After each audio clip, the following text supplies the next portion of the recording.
Trzymaj,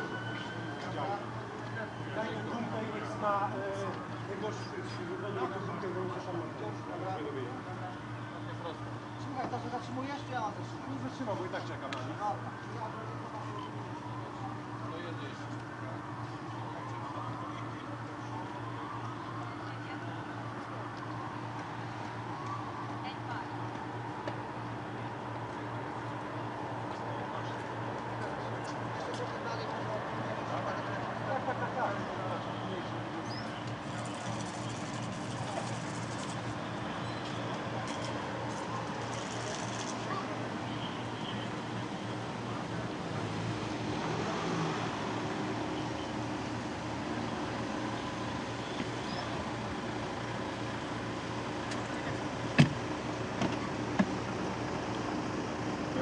Sylwia na was nadal czeka.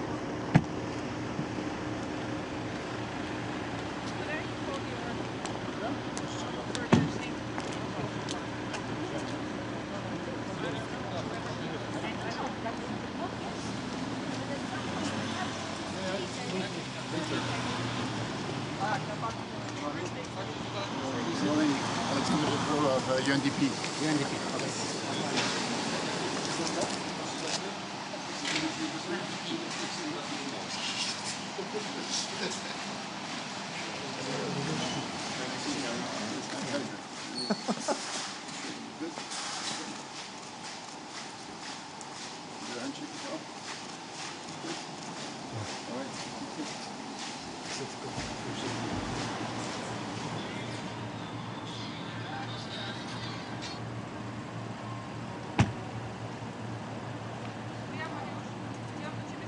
Tak, jesteście we trzy, czekajcie w środku. Dobra. Daniel.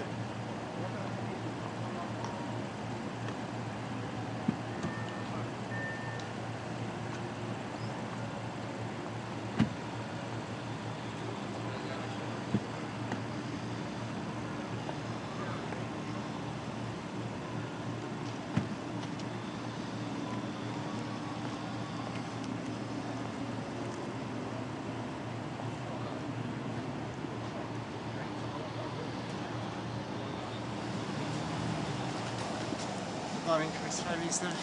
Morning.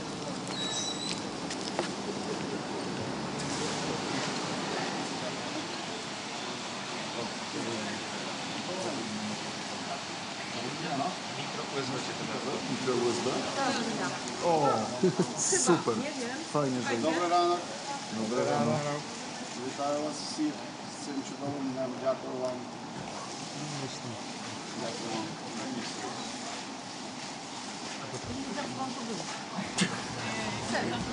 Communication Union. I to, International Program Innovation.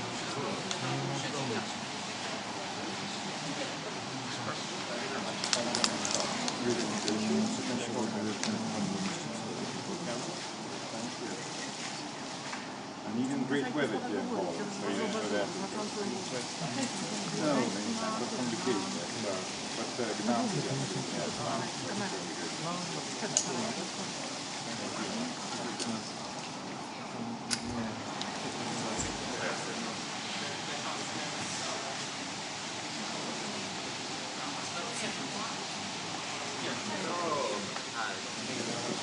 Thank you for hosting this. Just having it here. So things are busy. We're very glad to have you organizing this. Very important. Thank you. O, to ten jest przed. Tu? Chciałem tego fotografować, ale jest przed.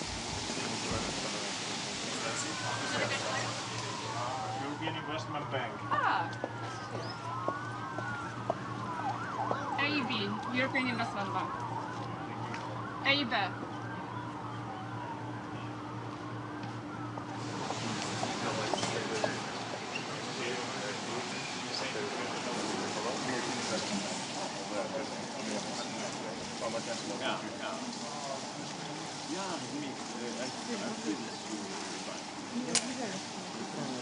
Jeden minister, na którego miałem zamówienie.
Śpiewania tam były, ale tylko mnie było nisko i powiedzieli, że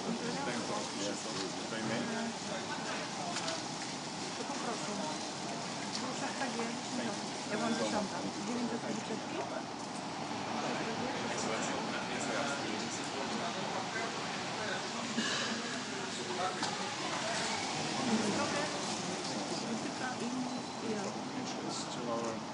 Nikt mnie nie zapytał, dlaczego mam aparat.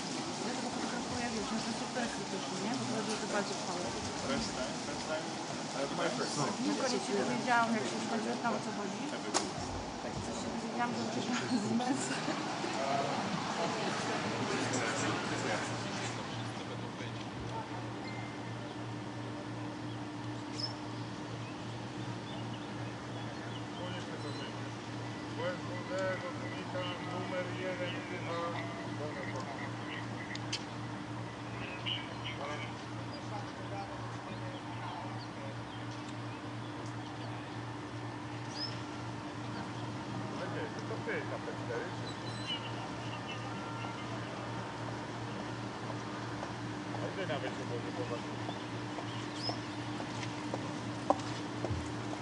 Towel. Thank you. Hello. Towel.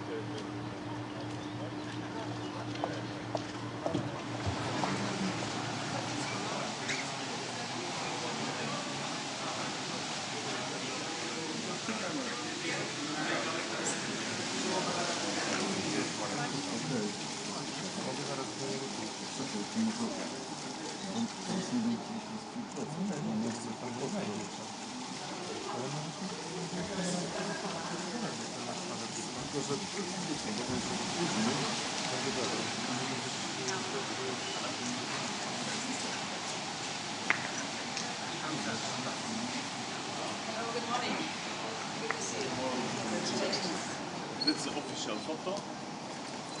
Commissioner.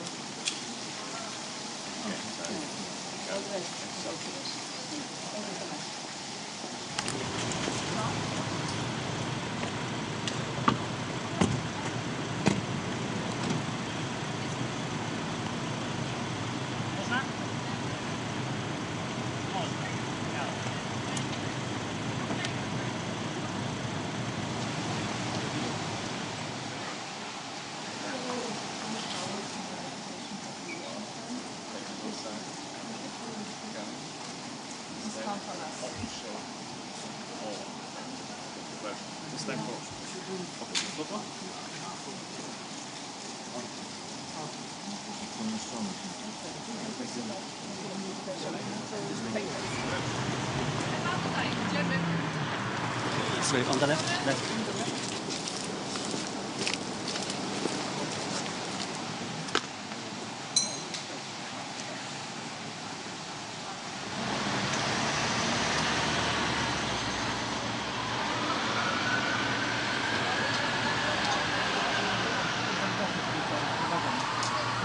Ale gdzie wy jesteście?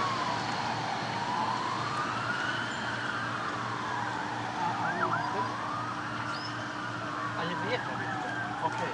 A, no dobrze. Oczywiście, rozumiem. Okej, wszystko jasne. Dzięki. Dobra, dzięki. Można by wziąć wszystko na szybko biorę i wejdę. Jeszcze utrzymamy. Tak?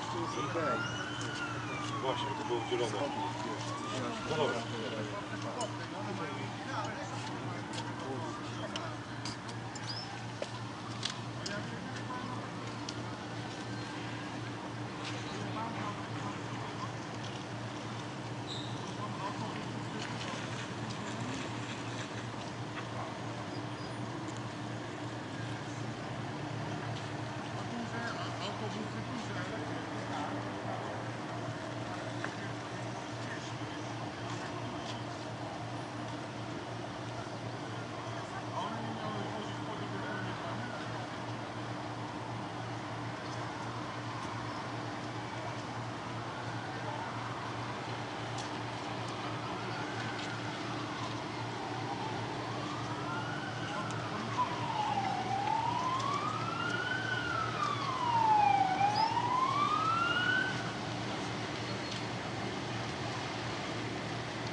Co ja, Łukasz, poszedłem do mojego meczu.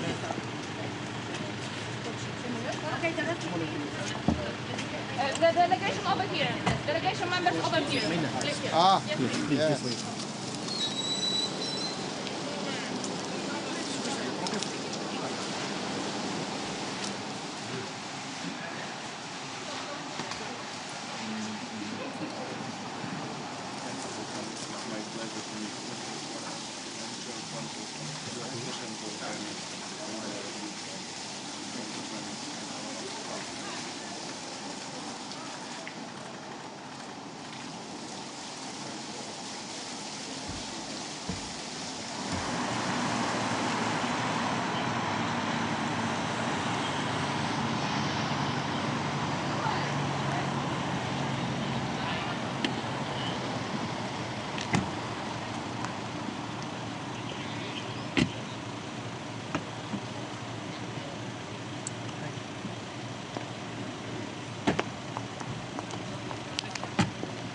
Good morning. Good morning, how are you? Good morning, how are you?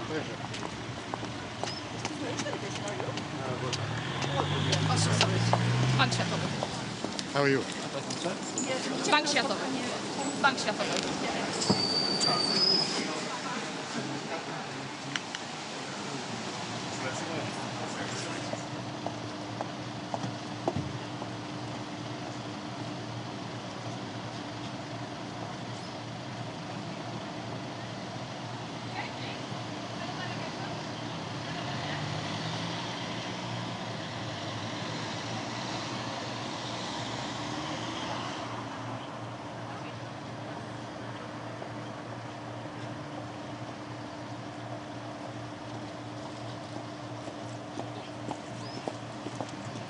Norwegia. Norwegia.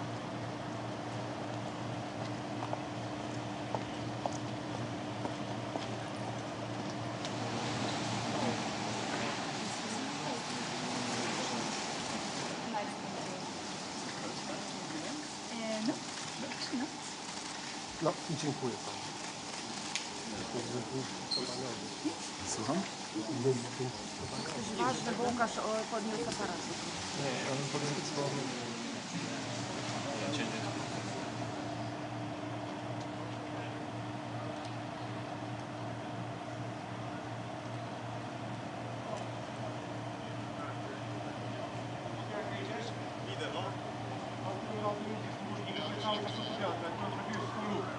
Dlatego tak patrzyłem.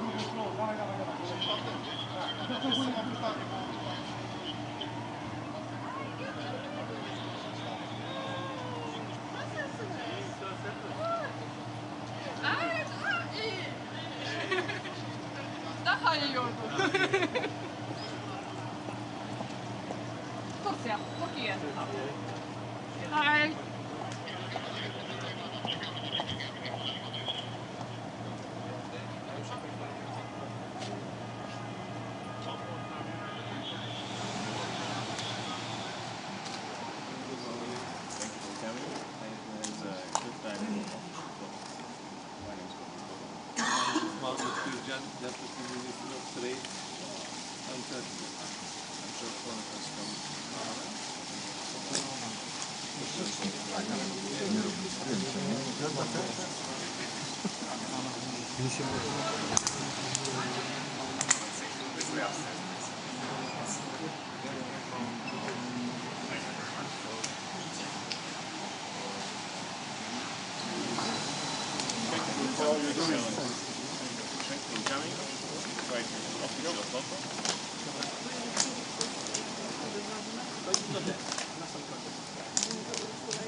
Oj, zobacz. Nie, no piękny, to miał zostawić.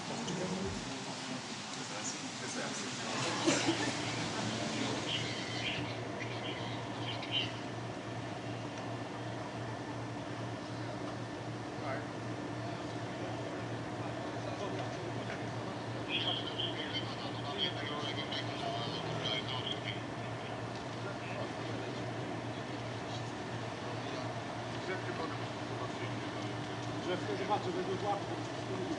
Gdzie to jest teraz? Chodź. Daniel, zrobisz teraz łapkę, zaraz przyjdę. Jak będzie? Niech teraz.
Hiszpania.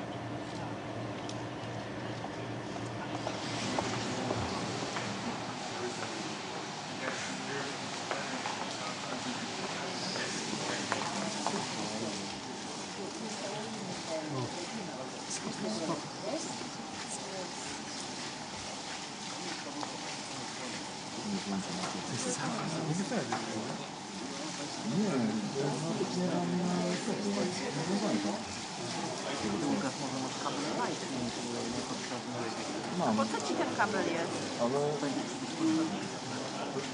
możliwe, ale w razie czego mam, a tu jest też w razie czego pamiętaj, że mam.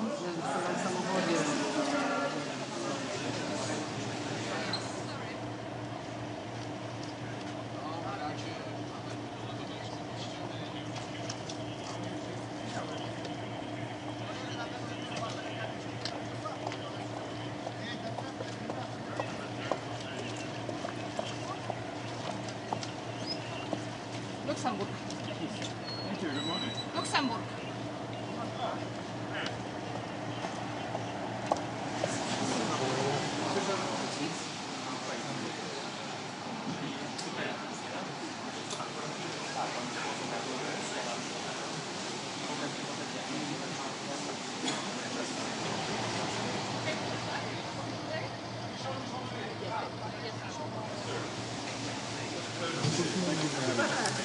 And greetings from the minister.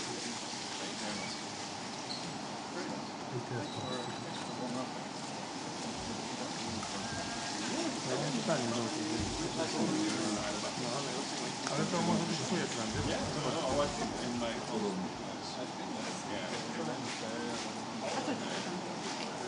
Chora. O.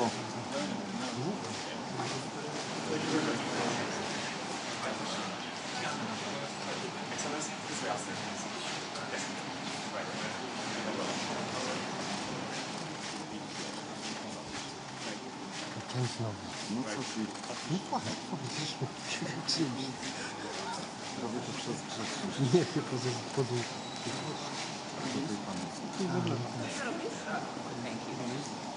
Ale to miał być specjalnie.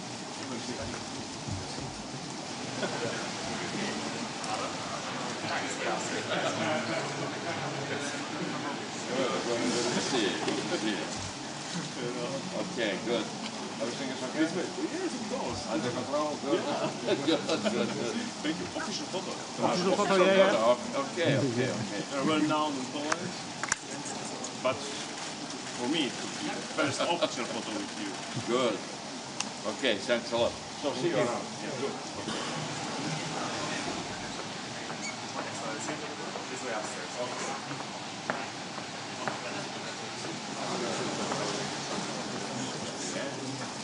Thank you for coming. Invite you to official photo. Do you let me Late here. put this here?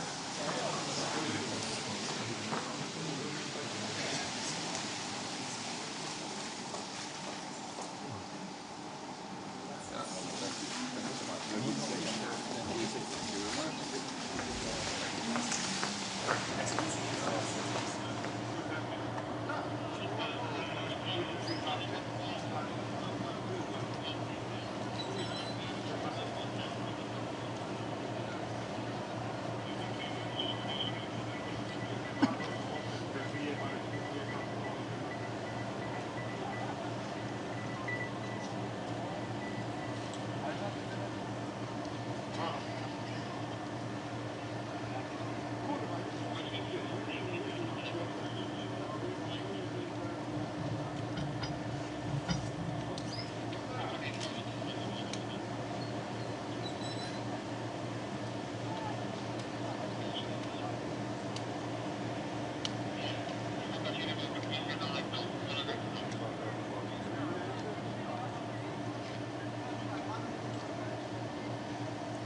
Dobrze.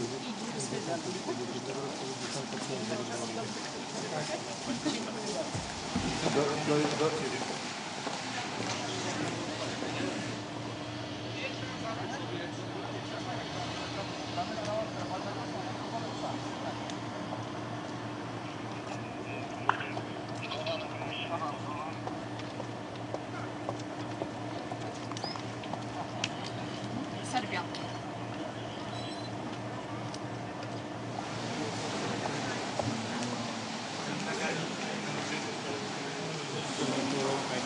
Po prostu globalnie tego nie ogarnę, nie odbyły. To nie jest twoja... To. No.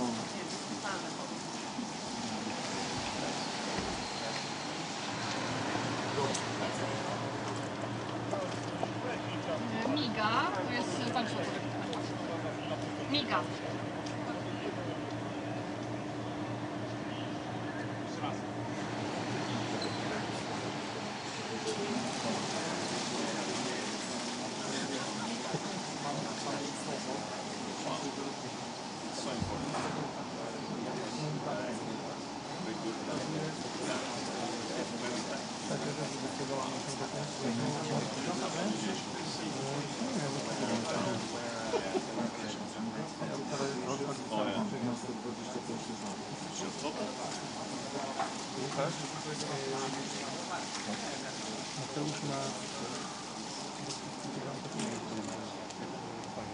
Ale są...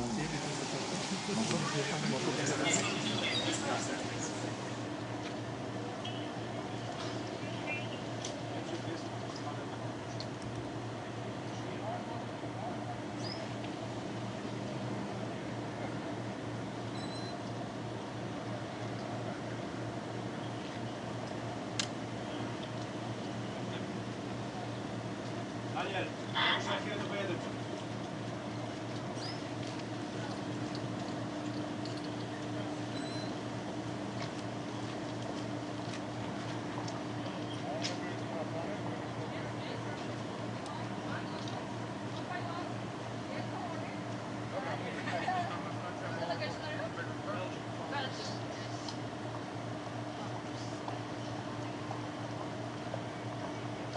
So you are signing someone.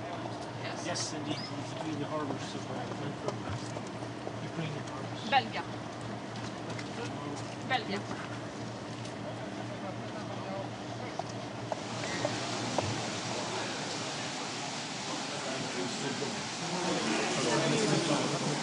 Thank you for all your efforts for Ukraine. Happy to.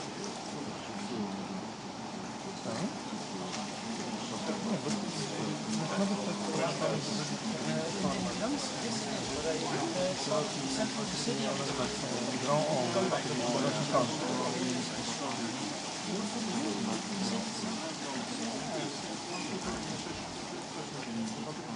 a lot to visit there. We still have to explore, so good reasons to come. Excellency, discuss, sir.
się zastanawiam, jak on to ogarnął.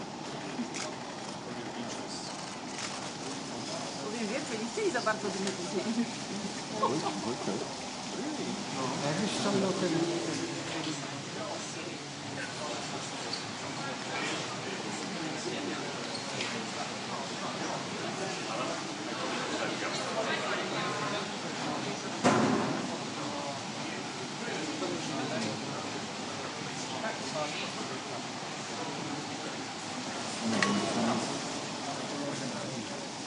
To przed dworem i później jest kątem.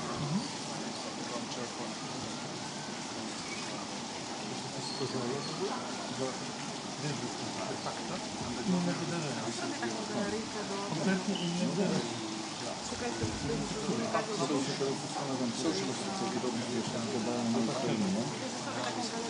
Moim zdaniem, jak zamówimy jednego dwera, to nie ma odpowiedzi. Can we? Yeah? Yeah, of course. And handshake maybe? Yeah.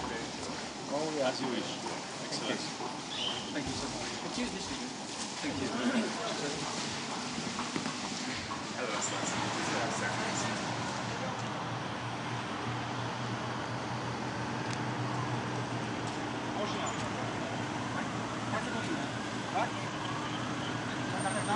Na pewno!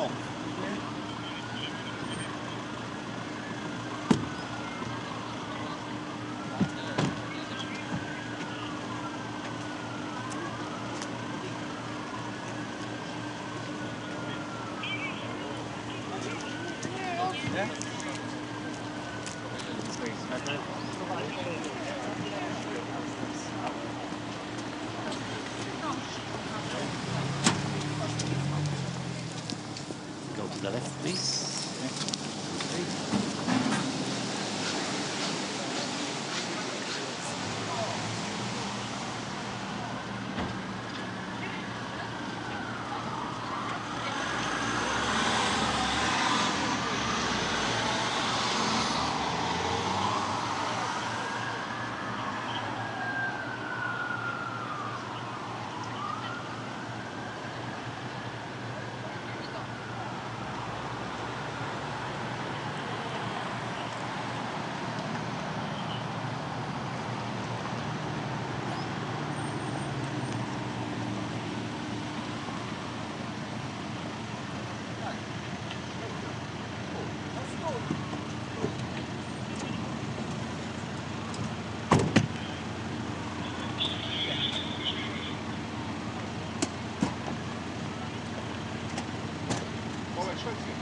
Tak, D227.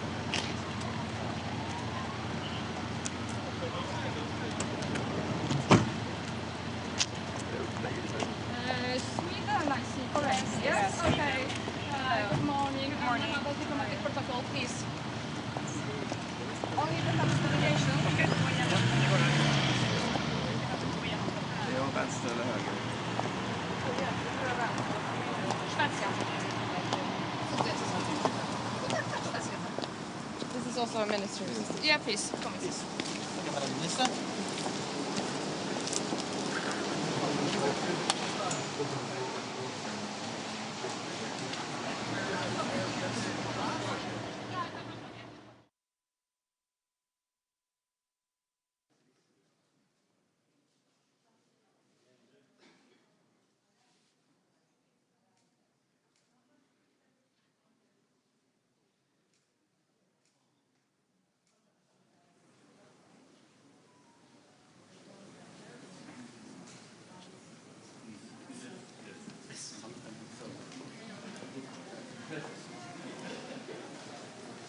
Lepiej.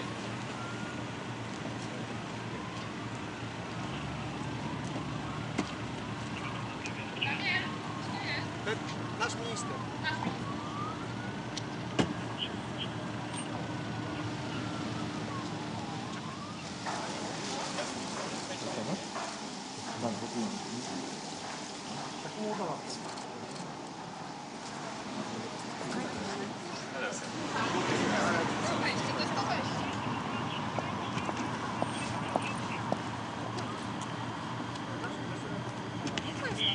Konrad, to jest nasz minister.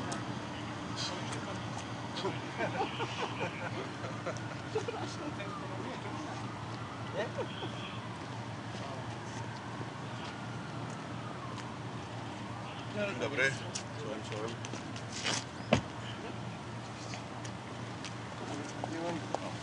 Azer ma dziś urodziny, zaczynamy od niego.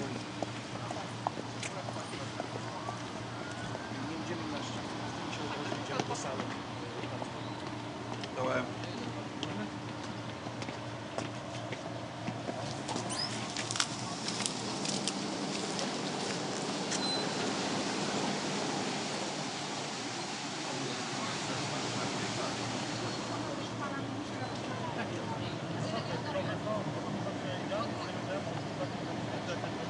Nie, łyżkowa. 5 sekund.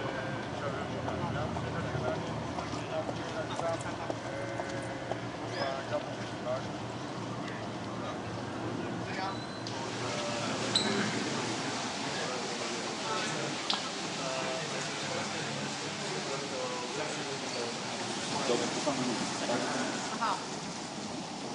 Zmiana teraz. Dzień dobry. Dzień dobry.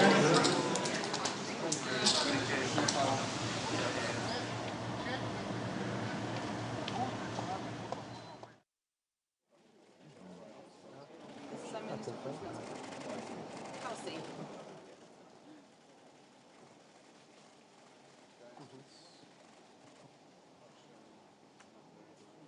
Sorry? No, it's not. I sort of commute to Poland, so...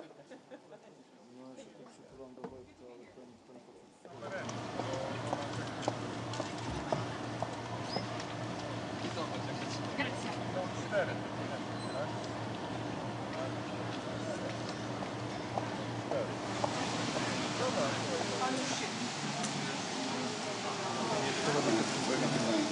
Really happy that you're with us today.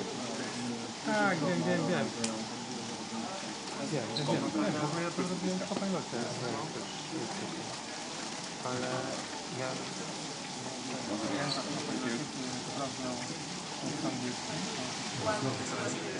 Yeah, you're from there. Yeah, okay. Argentyna.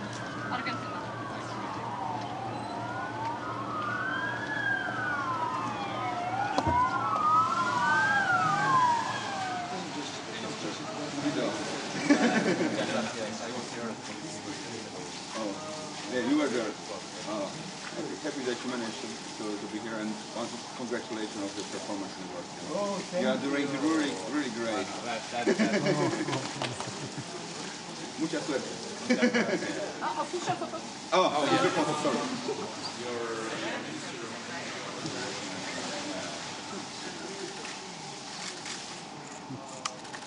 Andrzej. Good. Have a great day. Proszę tutaj, tak podwodami i na lewo. Our pleasure. You managed to be fast.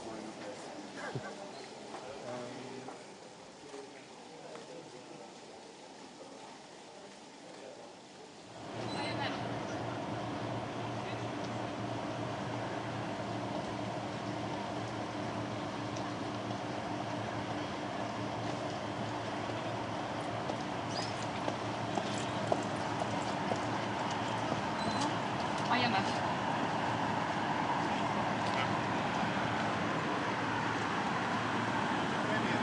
Który?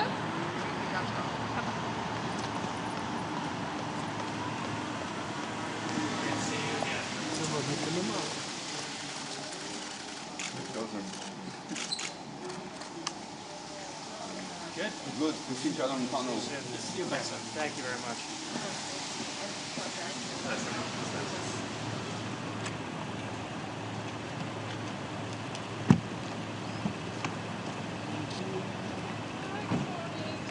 Dobry.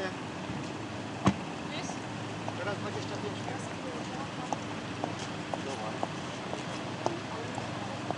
Co pamiętam?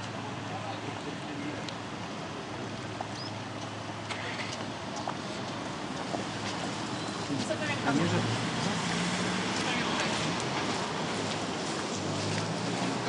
Domin, kawę. Dzień dobry. Witamy raz jeszcze. No tak, dziękuję. Tak. Super.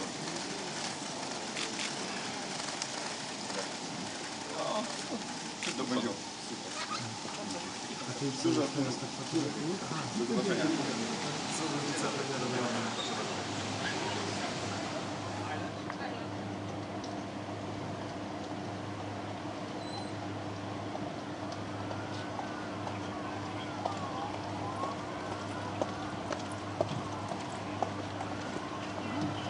Irlandia.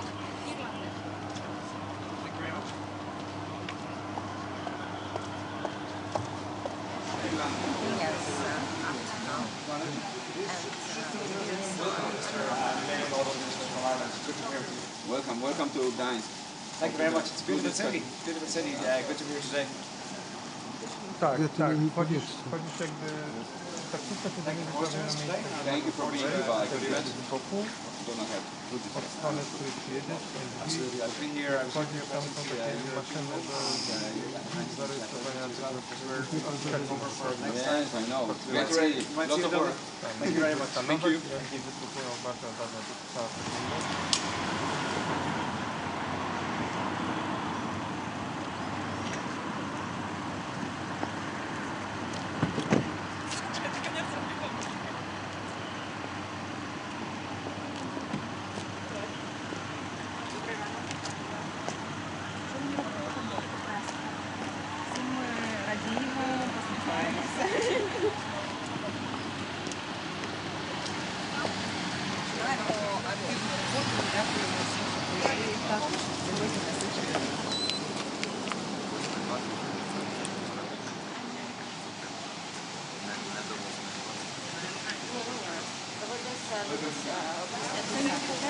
Thank you for being here.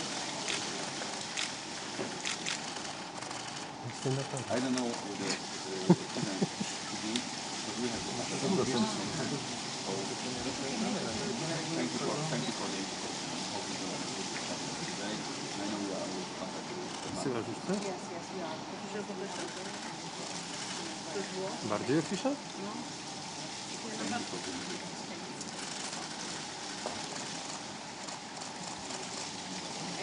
Yes.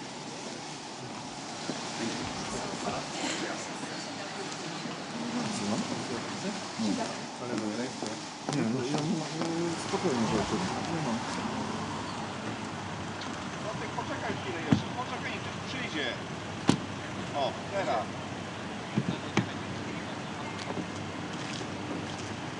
Mołdawia, premier. Your Excellency. Good to see you. Good morning.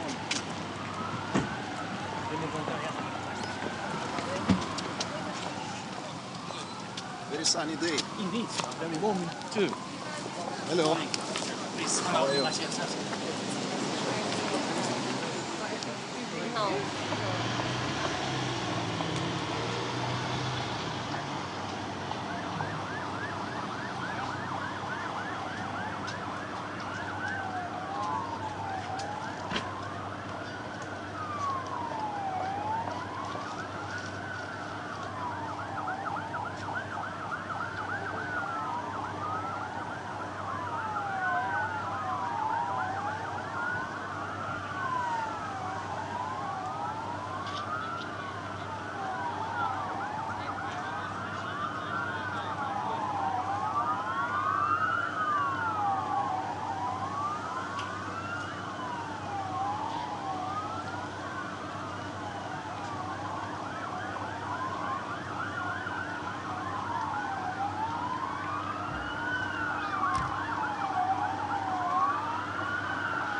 Inicjatywa się.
Minister of State.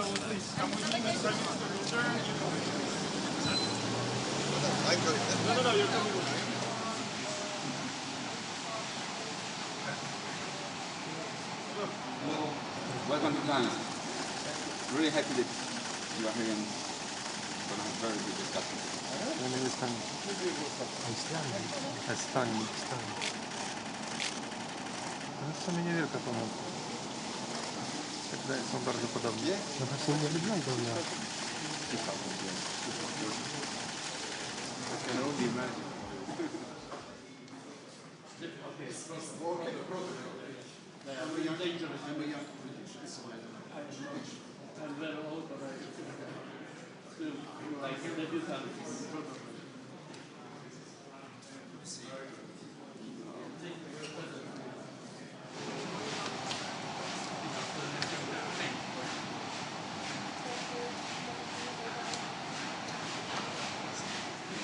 Welcome to Gdansk. Thank you for being with us today.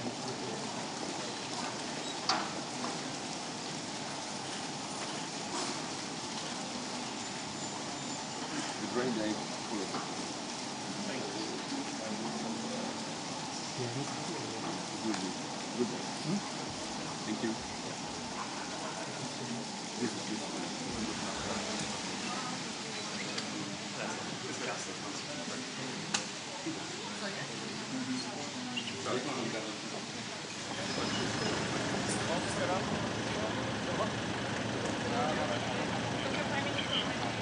Oh, you already went. Okay, okay. Yeah.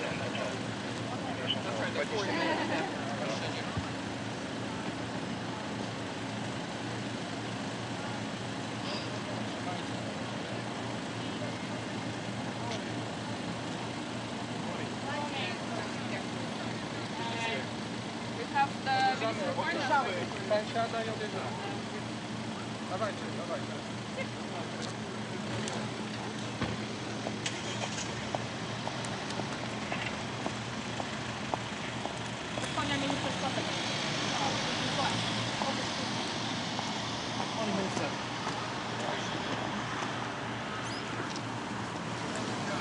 apparently, and you're to the back.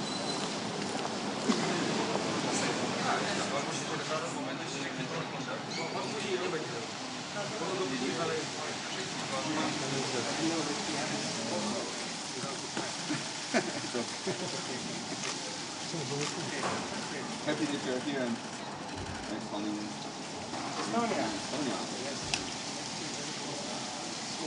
I do hope. Yes, pick up with you.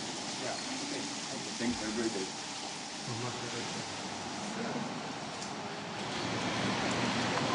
Good morning. Hi. Azerbaijan. Nikolaidu.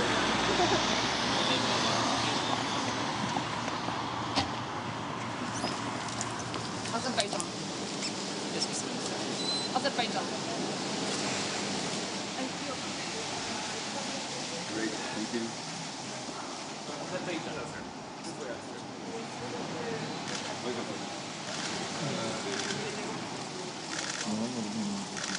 Tylko tak jest. Great.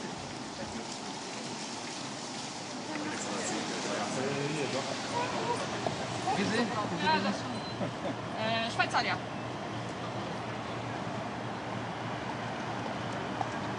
Tak, tak.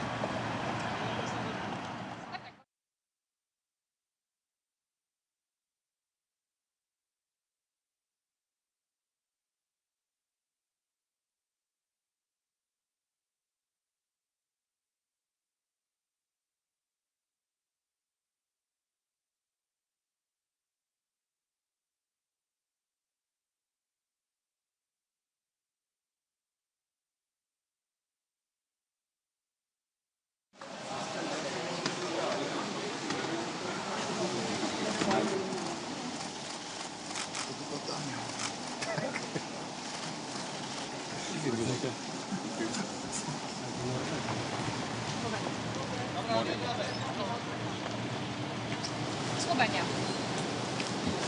And you're to the back side. To the back side. Yeah.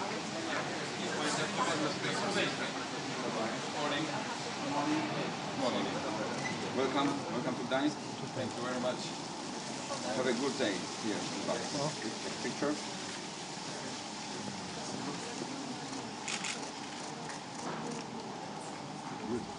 Thank you. Thank you.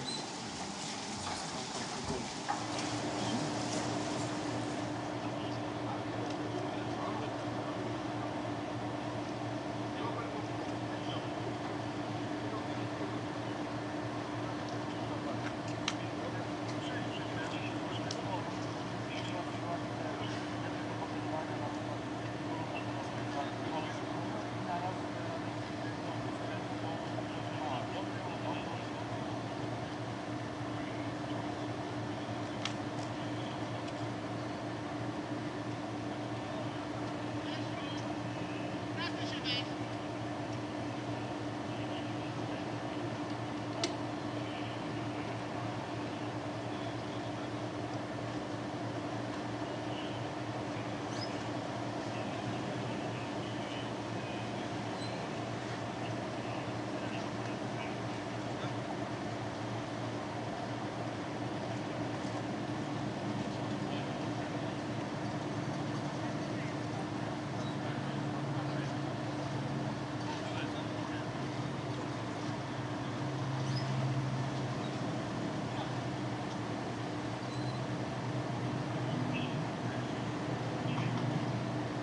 wyłącza albo zepnij go tutaj i czemu? Dzień dobry.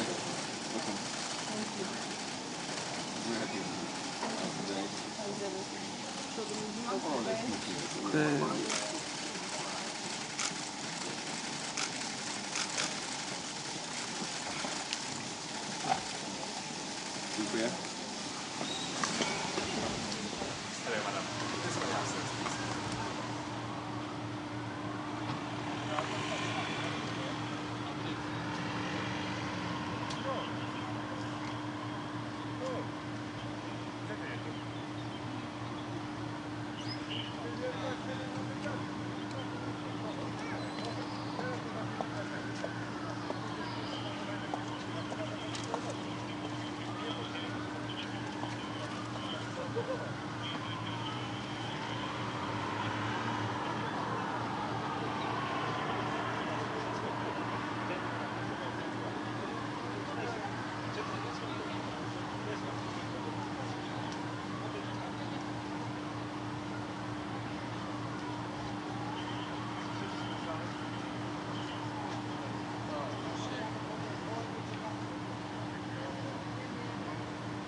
Ale przed nim jest kolejna kapitan.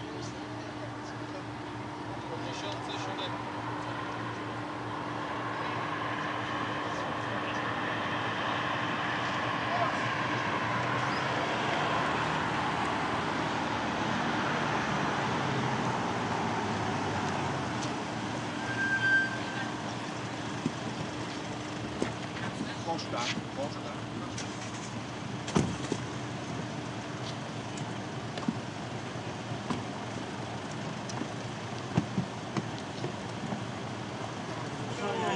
Morning.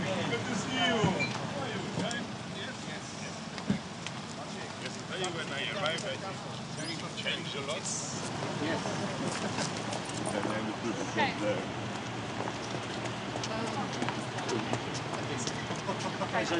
Only for the delegations. The delegation members over there. Delegation members over there. Please go to the back side. This is security.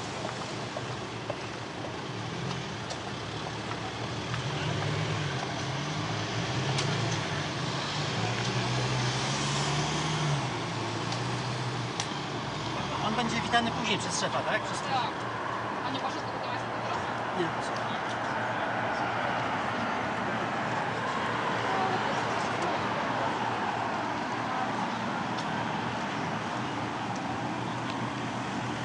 Teraz Aniu, wiesz co? Jeżeli już nikogo nie ma, to tak.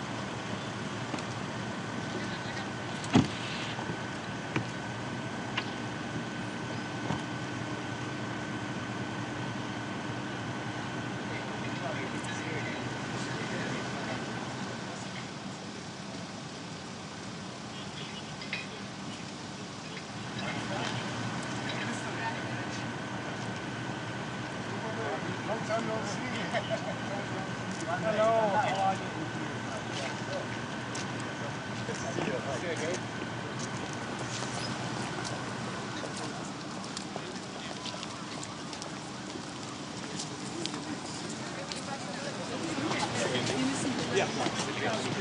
the back side. Yes. The back side.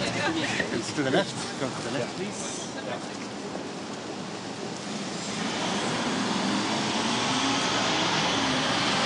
Right. Only one of you can go inside. Ale już później podejrzewam. The one that's going inside is there. The rest of you need to stay in. Sorry? The rest of you need to stay in. Let's can go to the... Yes, there. Great building. Yeah, that's where we go.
Halo?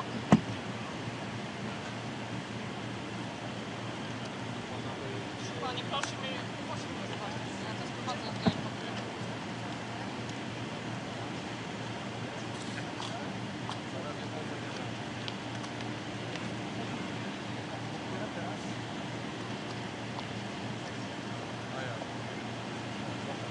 Zapraszam serdecznie, zapraszam.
I will give you this back after the meeting, okay?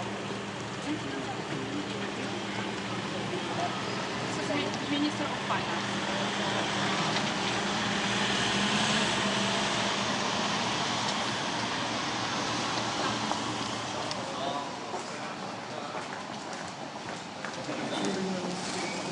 Good morning.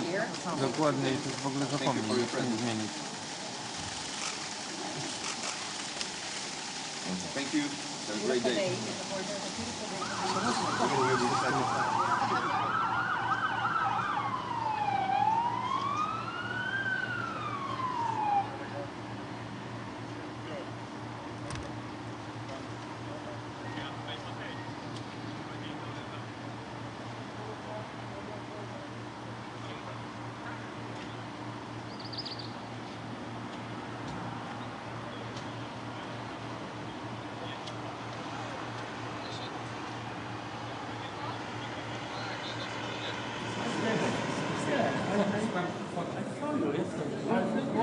It was you.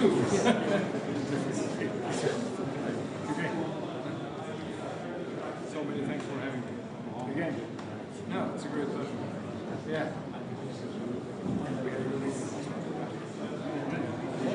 Nice meeting.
Widzę, że miałam teraz.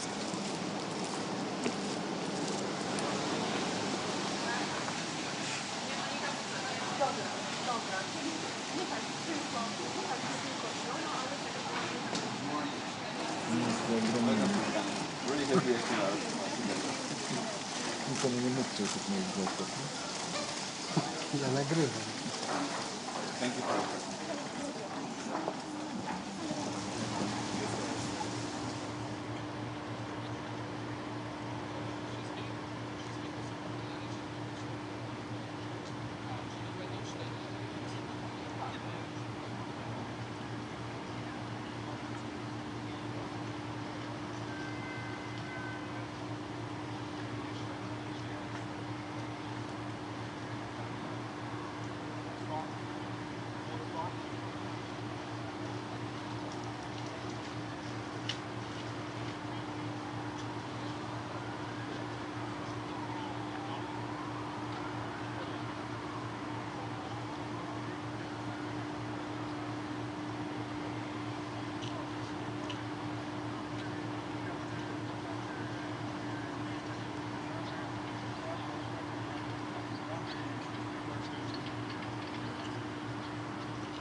great that you are here with us today.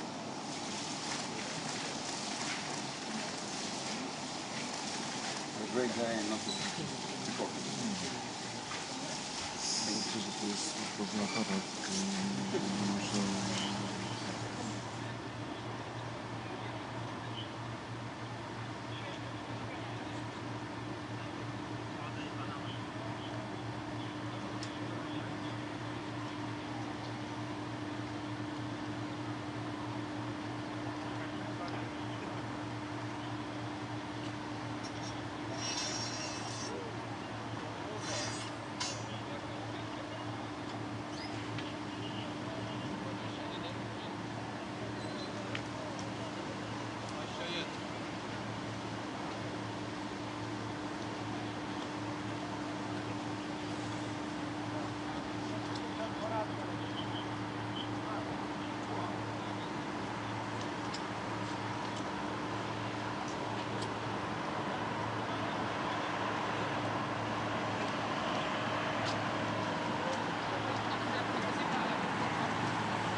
Nie, bo tutaj szef delegacji jest premierem.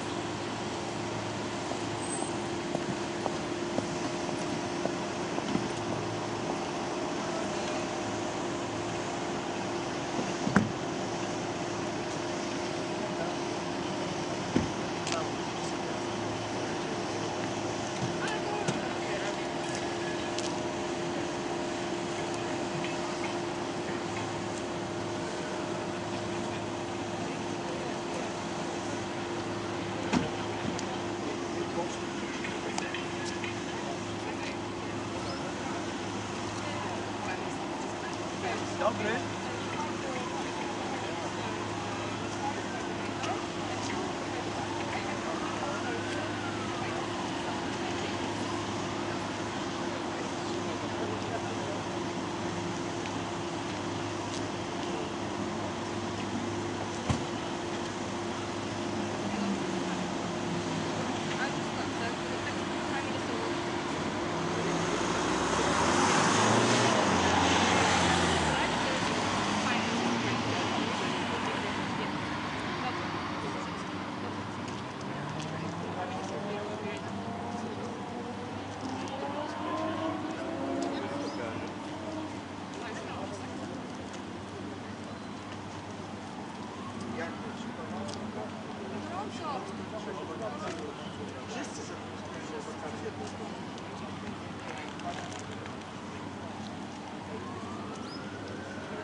Mal, vai seguindo.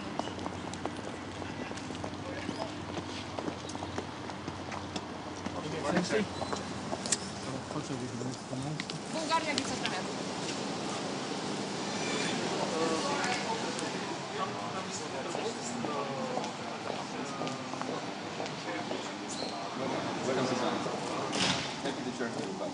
Thanks very much for hosting us. It's a privilege to be here. We're waiting for the Prime Minister to arrive any second now. I was just on the phone receiving last minute instructions. Masz telefon do Michała Renika? We'll make it happen here. Perfect. Thanks very much. Thank you. Thank you very much.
Komisarz Dąbrowski.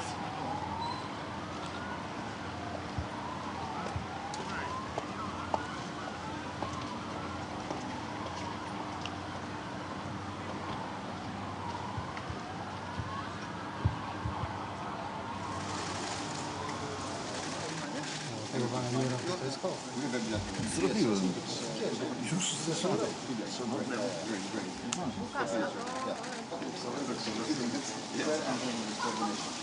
Radio Tarczyński? Ale gdzie ono jest? Ono nie jest 9:30, nie ma opcji. Ale weź. 23 już jest. Ale o 9:30 to są jakieś powitania. Tak. Jeszcze będą o 9:30. Ale oni mówią tam.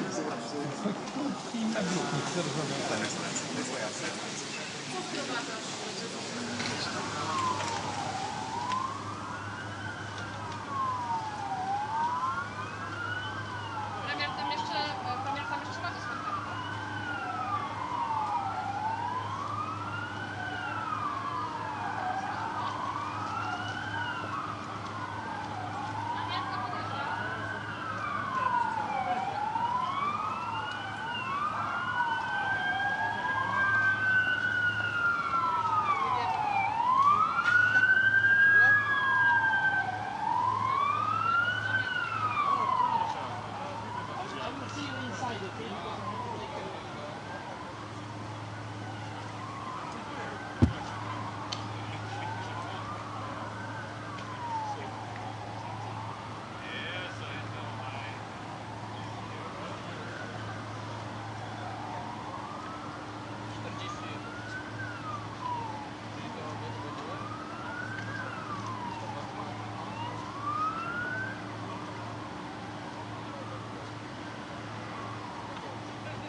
Wytapiajcie, bo mamy zajęty podjazd. Musimy z domu. Wytapiamy. Długo jeszcze? Poczekaj, bo siedzimy w samochodzie. Możesz przedłużyć tam, żeby wytapiali?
nami. Chodź.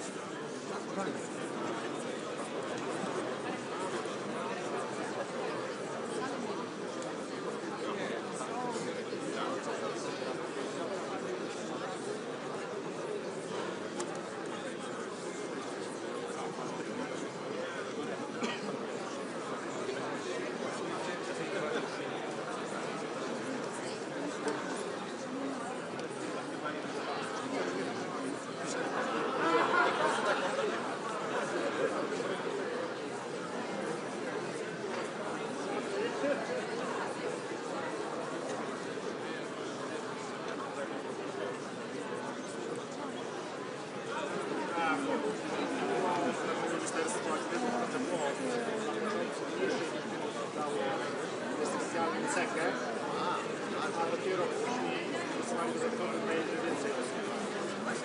Prawdopodobnie system może nie wczytać. Ale cieszymy się, że udało się to zrobić.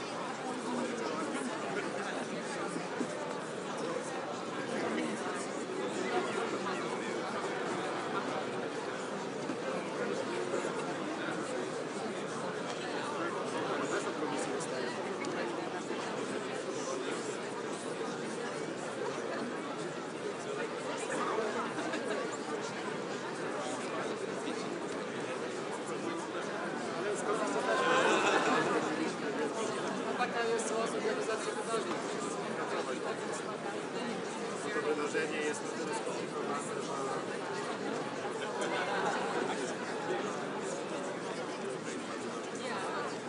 pan minister Bukowiec oczekuje.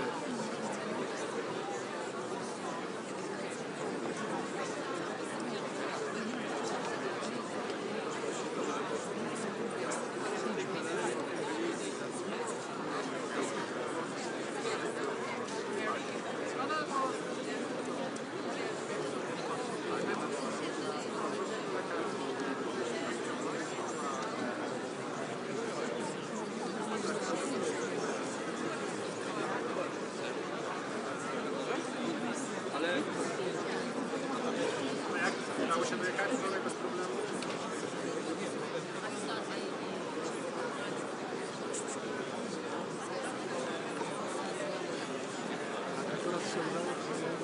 No zobaczymy.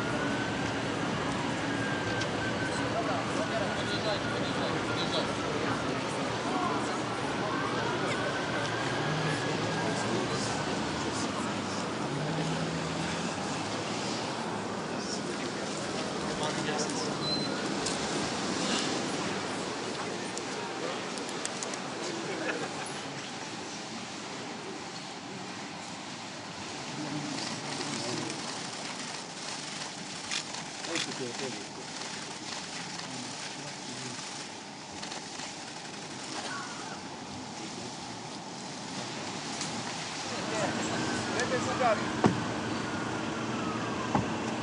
Można.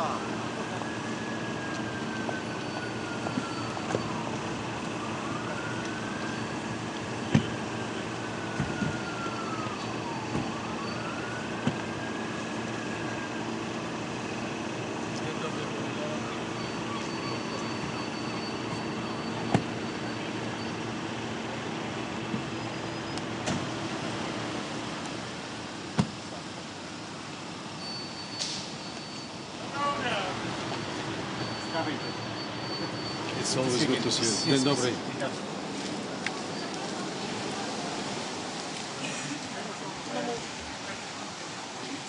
Poszła Karolina właśnie, poszła Karolina, poszła, już wysłała, bo jestem po drugiej stronie. No.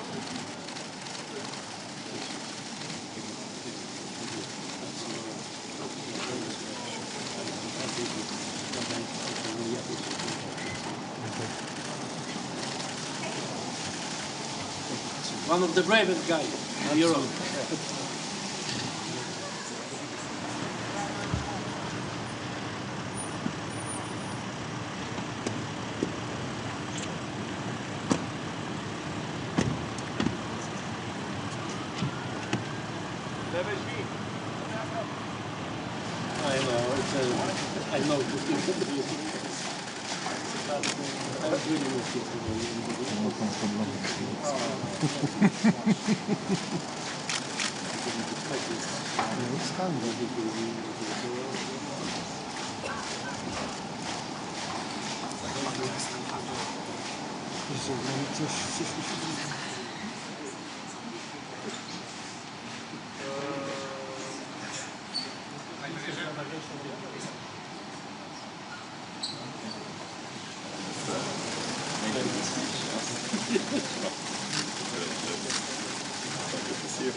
Good morning, Your Excellency. Time is waiting, please.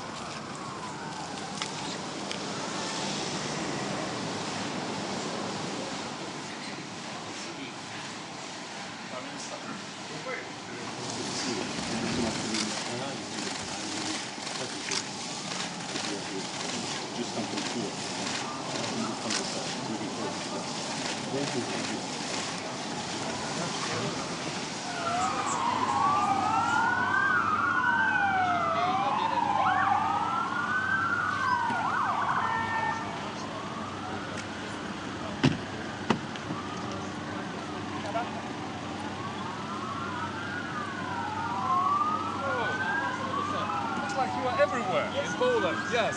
Please. All events. Bitwa minister spraw zagranicznych. No to witamy. Hello. Okay, hello, good to see you again. Yes, same here. It's, you can go here. Please go. Minister spraw zagranicznych. Yes, please. Prime Minister. Hello. Thank you for organizing it. Big day, big event. Looking forward. Thank you very much. Thank you. Yes, thank you.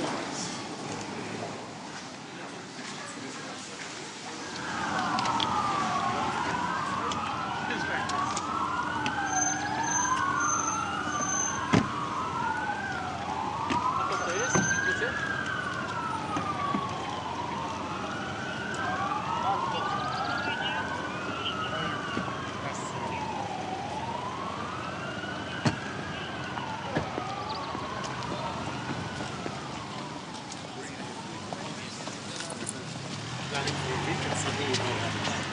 That will be done. And then you can go back to normal life. Yeah, in another row now. Rounds are not as important as personality. That's nice. Yes, I agree. We're really glad to hear that. Thank you.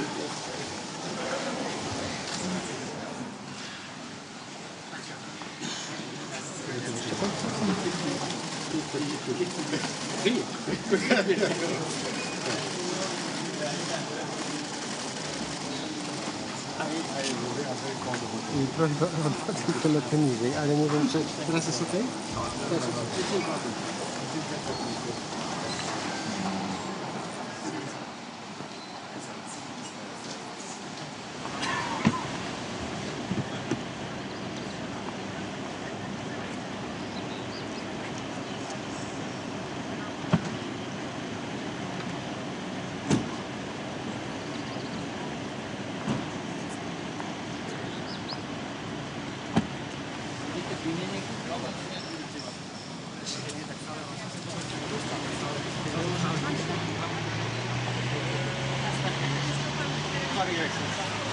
See you again.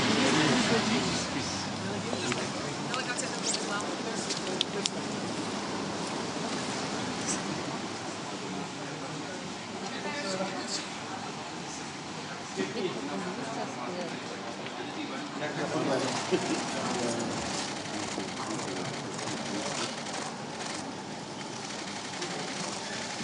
sztuka dla tego.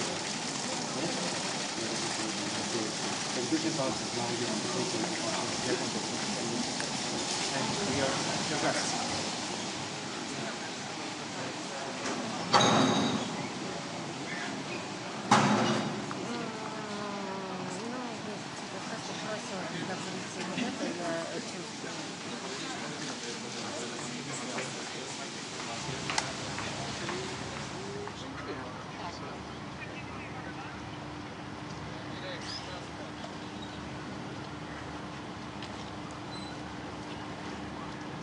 Tam daleko mamy? Nie, była ta Słowacja. Austria była, tak? Już nie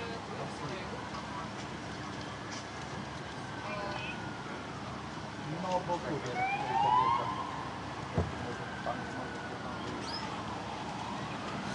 Finlandia i Albania, tak? powinny być, a ja nie wiem, bo to już oni nie potwierdzają.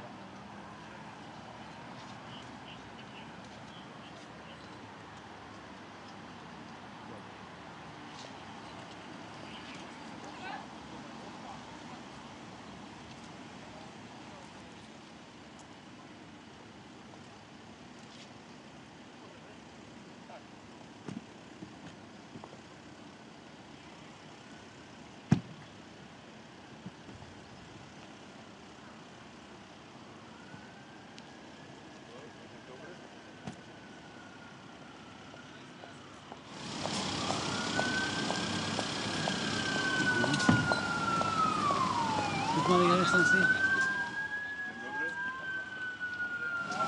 You are from? You are from?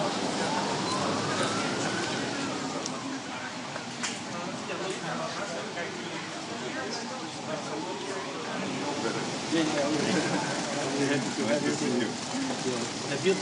Yes. Obudził się. Nice to see you. Big country.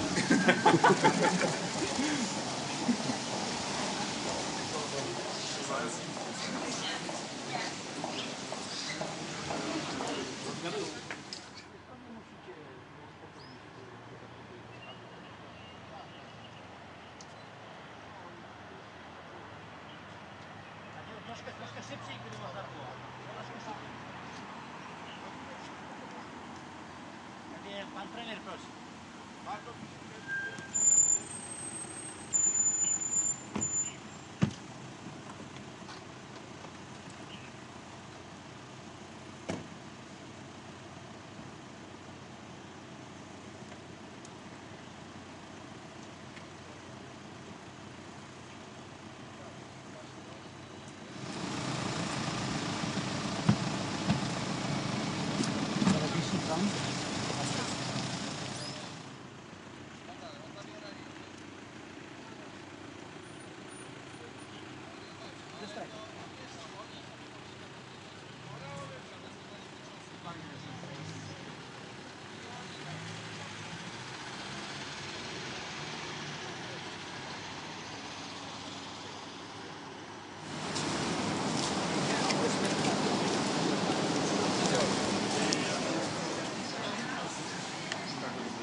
O no, jeszcze no to byliśmy.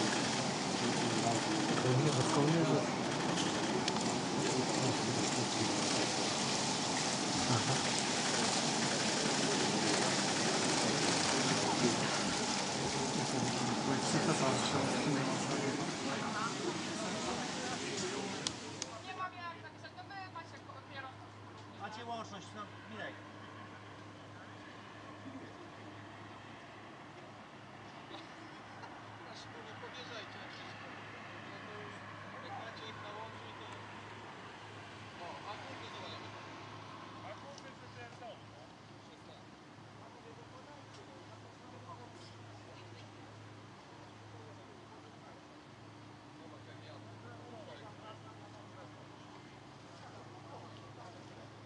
No niech jadą.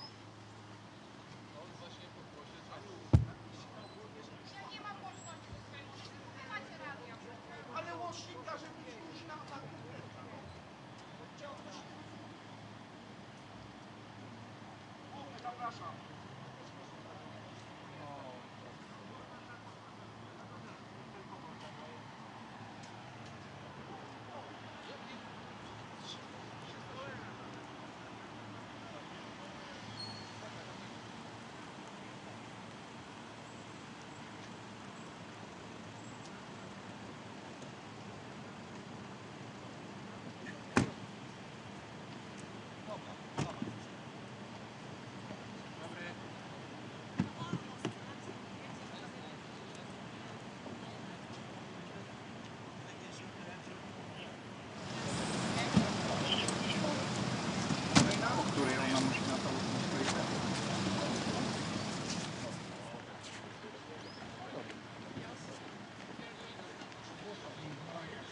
Good morning. Good to see you again. Nice to meet you.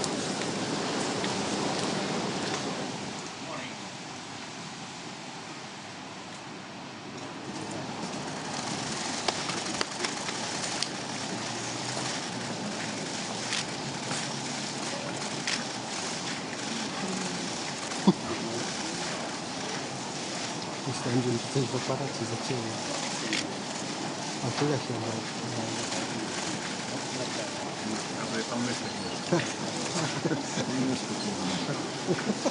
Zostawiony. Jeszcze pan skorzystać z tego, że tam masz pomysły.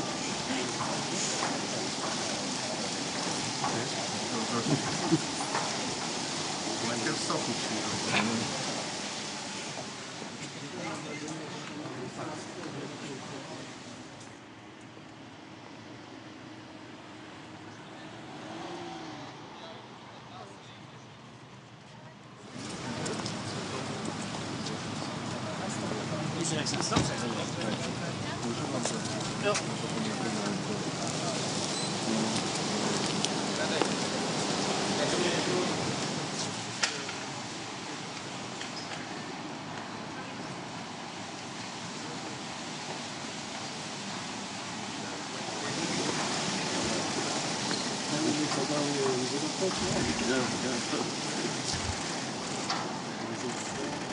Obudził się.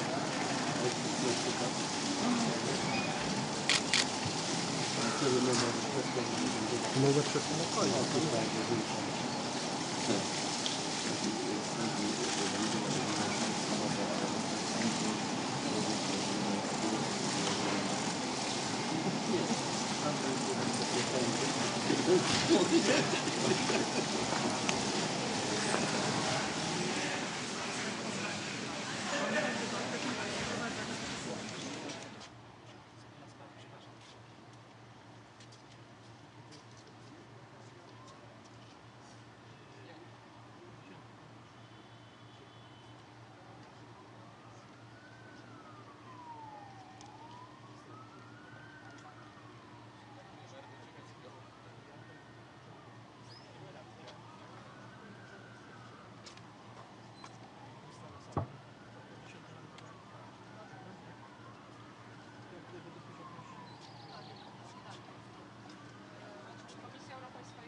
Szanowni Państwo, uprzejmie prosimy o zajmowanie miejsc.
Thank you very much. Yes.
And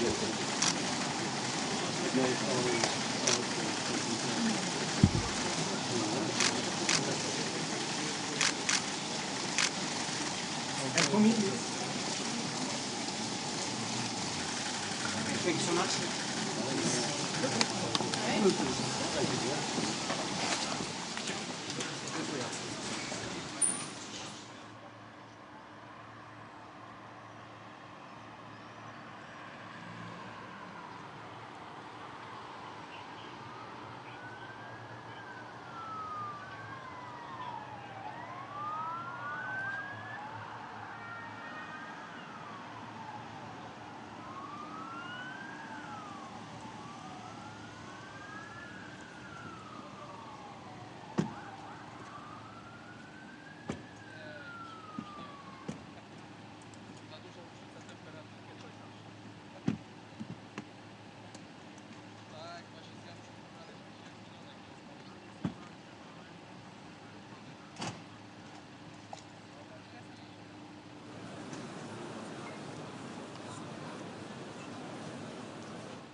Good morning, Your Excellency.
There is a freestanding, so please yes. Free roll. So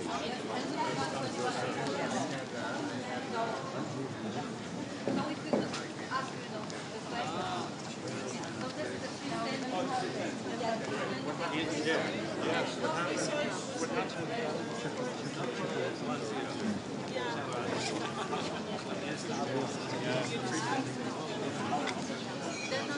There is no grass. I'm carrying a little.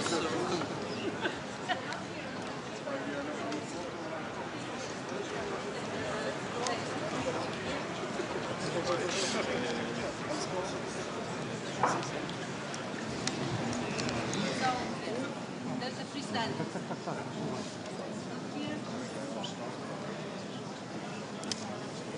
Freestanding, yes? Yes.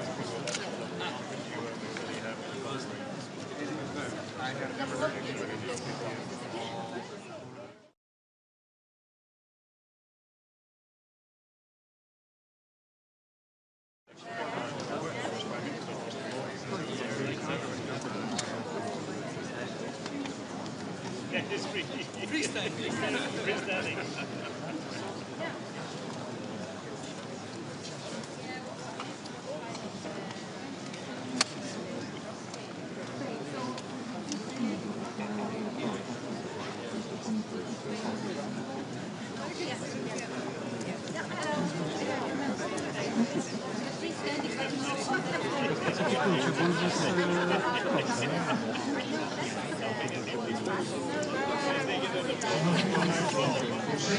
People in these situations,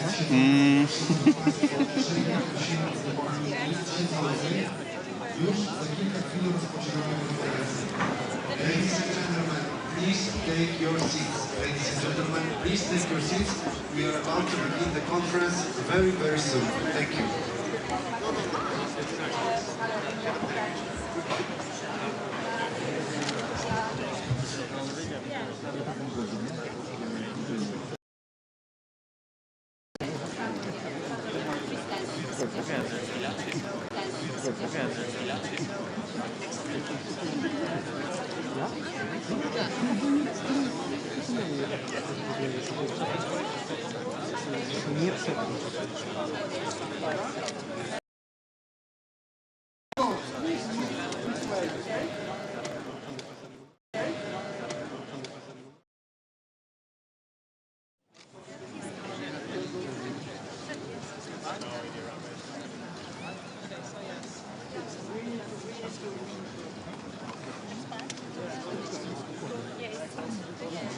We are helping by the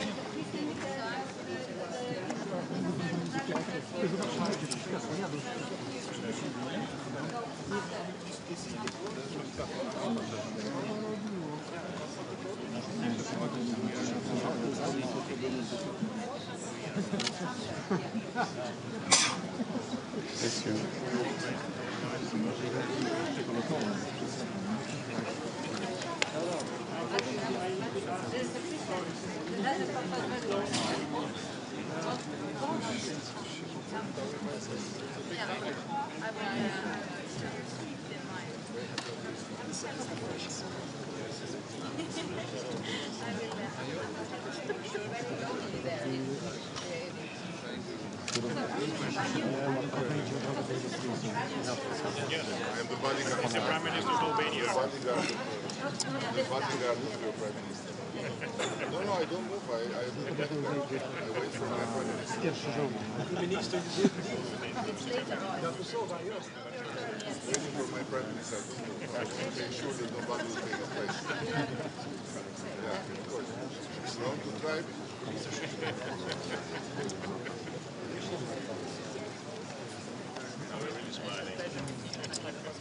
You could come over here because you know the main delegation is coming here, you know the address, okay, please, the place,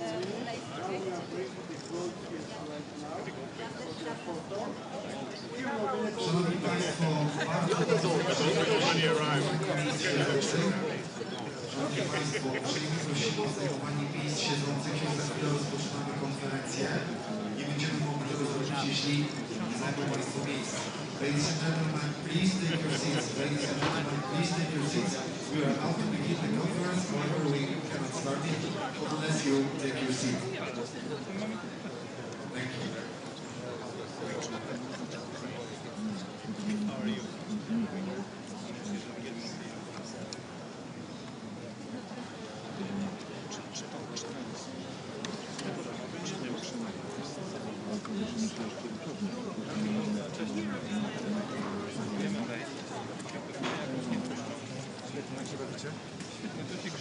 Była moja kotka. Jest, fajnie.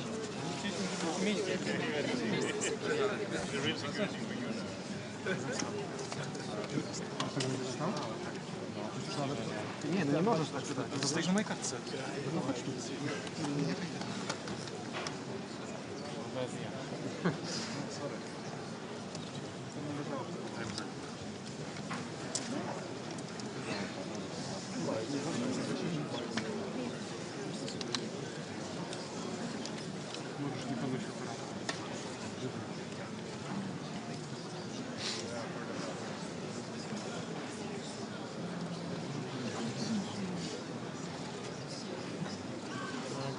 Ale nie zrobię ci to, że sobie przypodpiszę.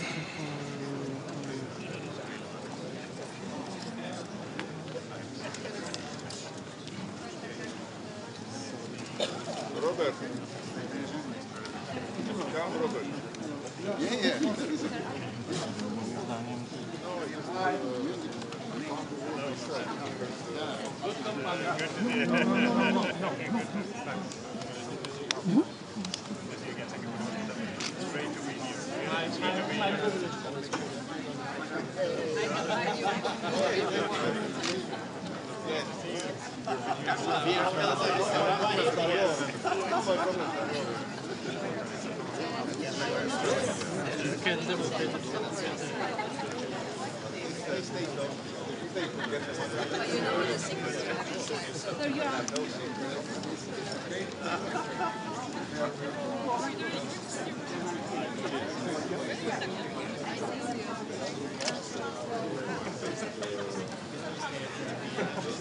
Oh, in a good neighbor.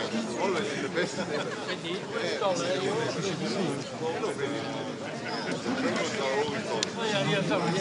Po raz kolejny prosimy Państwa o zajmowanie miejsc siedzących. Szanowni Państwo, prosimy o zajmowanie miejsc siedzących. Ladies and gentlemen, please take your seats. This is final call. Ladies and gentlemen, please take your seats. We are about to begin the conference very soon. Szanowni Państwo, bardzo prosimy o zajmowanie miejsc siedzących. Już za kilka chwil rozpoczniemy konferencję, ale najpierw uprzejmie prosimy raz jeszcze o zajęcie miejsc siedzących.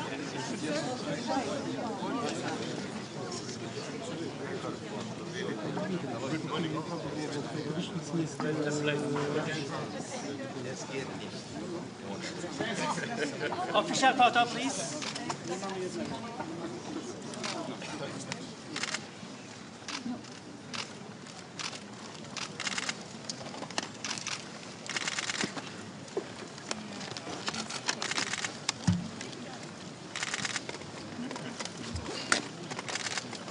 Thank you so much.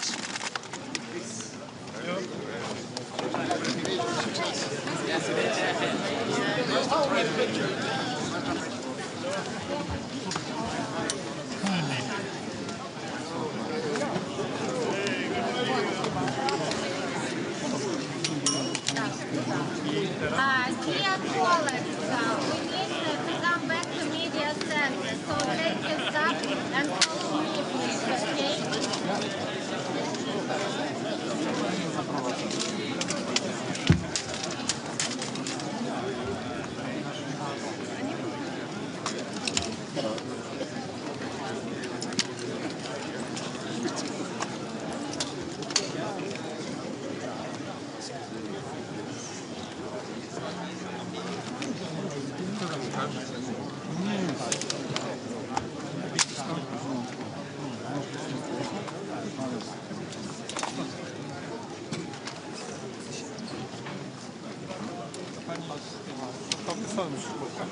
To już za wysoko, bo to nie ma sensu. Zobacz.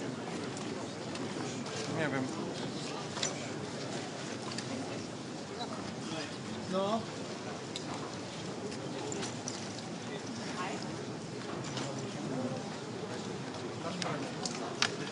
Szanowni Państwo, to jest nasza finalna prośba.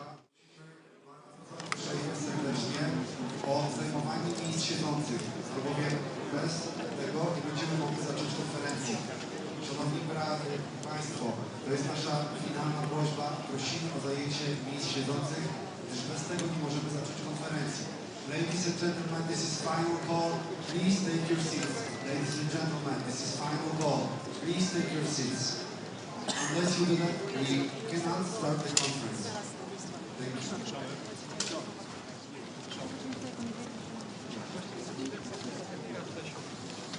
Gdzie ta pani jest teraz? Daj tam, tu jest.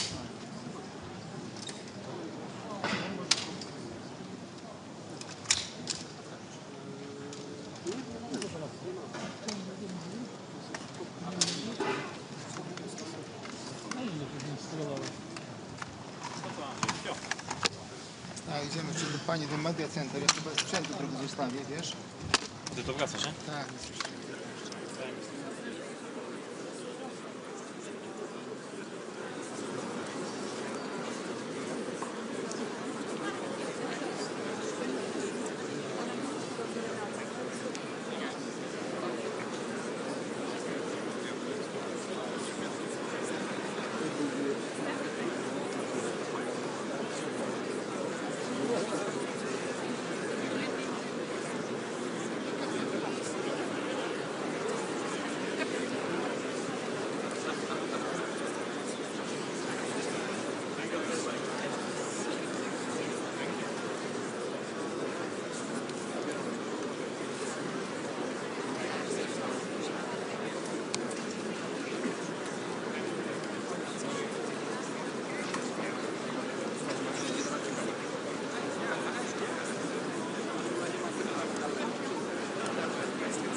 Szanowni Państwo, po raz kolejny prosimy o zajmowanie miejsc siedzących. Są jeszcze miejsca siedzące na trybunach, które można się zajmować. Szanowni Państwo, są jeszcze miejsca siedzące na trybunach. Prosimy o zajmowanie miejsc siedzących. Ladies and gentlemen, please take your seats. There are still available seats in the audience. You can take a seat there.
Photographers, please go there. Sorry guys, that's fine. Photographers, please go there. Mnie to nie dotyczy akurat, ale luz. No, bo gdzieś tam widać ze sobą.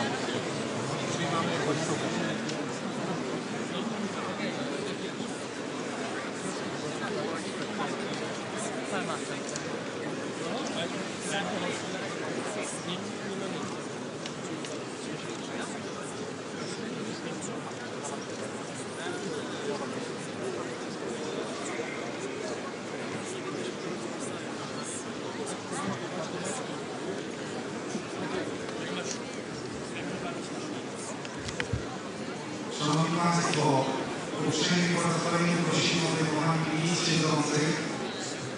Już za chwilę rozpoczynamy konferencję. Ladies and gentlemen, please take your seats. This is one call. We are about to start the conference.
The world is shaped by decisions. To choose freedom at any cost. These choices defined our generation, and many of them were made here, in Gdansk. The decision to fight for values, to rise from the ruins,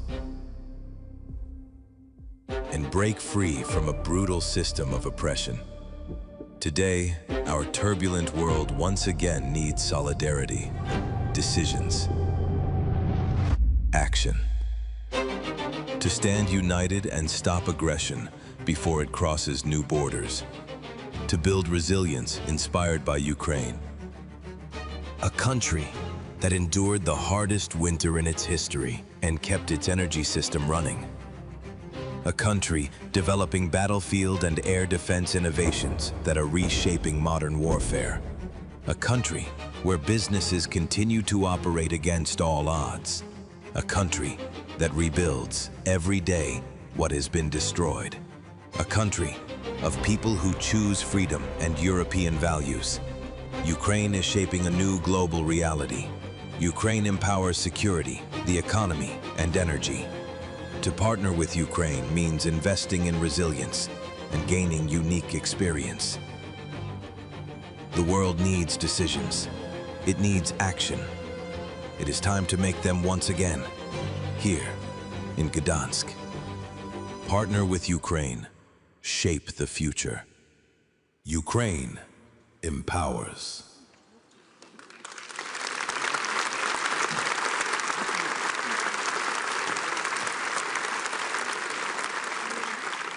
Szanowni Państwo, prosimy o powstanie. Przed nami akademicki chór Uniwersytetu Gdańskiego, który wykona 3 hymny.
Wszyscy ludzie będą braćmi.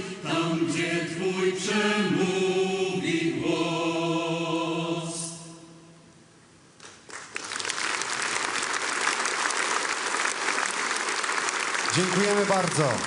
Wystąpił dla Państwa Akademicki Chór Uniwersytetu Gdańskiego. Szanowni Państwo, w imieniu gospodarzy Międzynarodowych Targów Gdańskich mamy zaszczyt powitać Państwa w Amber Expo i zainaugurować oficjalne otwarcie konferencji Ukraine Recovery poświęconej tematyce odbudowy Ukrainy po wojnie. Szanowni Państwo, czas, aby na scenie pojawił się prezes Rady Ministrów Donald Tusk. Panie premierze, zapraszamy.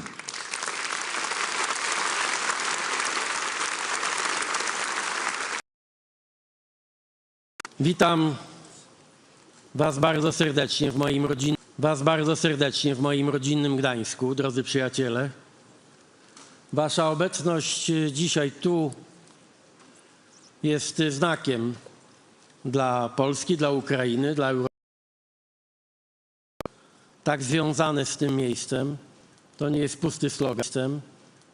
pusty slogan, tylko to jest treść naszego codziennego życia, naszych codziennych działań, naszej współpracy, naszej, powiem wprost, wielkiej dziejowej misji.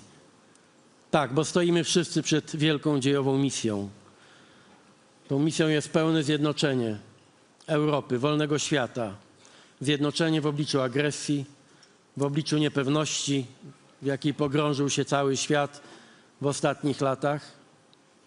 Ta jedność i solidarność tutaj w moim rodzinnym Gdańsku to jest treść nasycona też historią. Wybaczcie, drodzy przyjaciele, że nie wszystkich z imienia i nazwiska powitam. Jestem dumny, że tak wielu z Was, pań i panów premierów, prezydentów, przewodniczących, przedsiębiorców, menedżerów przybyło do Gdańska. Tysiące ludzi przez 2 dni będą przygotowywać wspólnie ten wielki projekt odbudowy Ukrainy po wojnie. Ale oczywiście szczególnie serdecznie chciałem powitać współgospodynię tego spotkania i tego miejsca, panią premier Ukrainy Julię Swiridenko. Julio, czuj się jak u siebie w domu.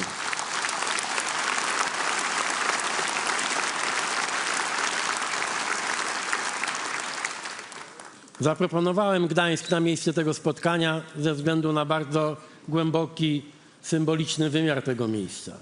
Jak Państwo zauważyli w czasie tego krótkiego filmu, Gdańsk został zniszczony niemalże w 100% w tej historycznej części. To tu w Gdańsku rozpoczęło się to największe nieszczęście współczesnej Europy i świata, jakim była II wojna światowa, ze wszystkimi tragicznymi jej konsekwencjami. Dosłownie prawie że kilkaset metrów stąd padły pierwsze strzały II wojny światowej. Ci z Was, którzy już wczoraj mogli pospacerować po Gdańsku, będą także dzisiaj niektórzy z Was ze mną na spotkaniach tam na Głównym Mieście, mogą zobaczyć, co to znaczy cud odbudowy. Zaprosiłem Was i naszych przyjaciół z Ukrainy właśnie w to miejsce, bo ono pokazuje, że cud odbudowy zdarza się wtedy, kiedy ludzie tego bardzo pragną, kiedy są w stanie wywalczyć pokój, kiedy są zdeterminowani w robieniu dobrych rzeczy. Gdańsk został podniesiony z gruzów i stał się najlepszą, i to w wymiarze globalnym, najpełniejszą rekonstrukcją, nie tylko architektoniczną. Przywrócono także duch tego miasta. I ten wielki wysiłek czeka przecież też Ukrainę. Wszyscy jak tu jesteśmy, ale też wszyscy w Polsce, wszyscy w Ukrainie i w Europie wierzymy w to, że Ukraina oprze się rosyjskiej agresji i że nasze plany odbudowy Ukrainy to nie jest miraż.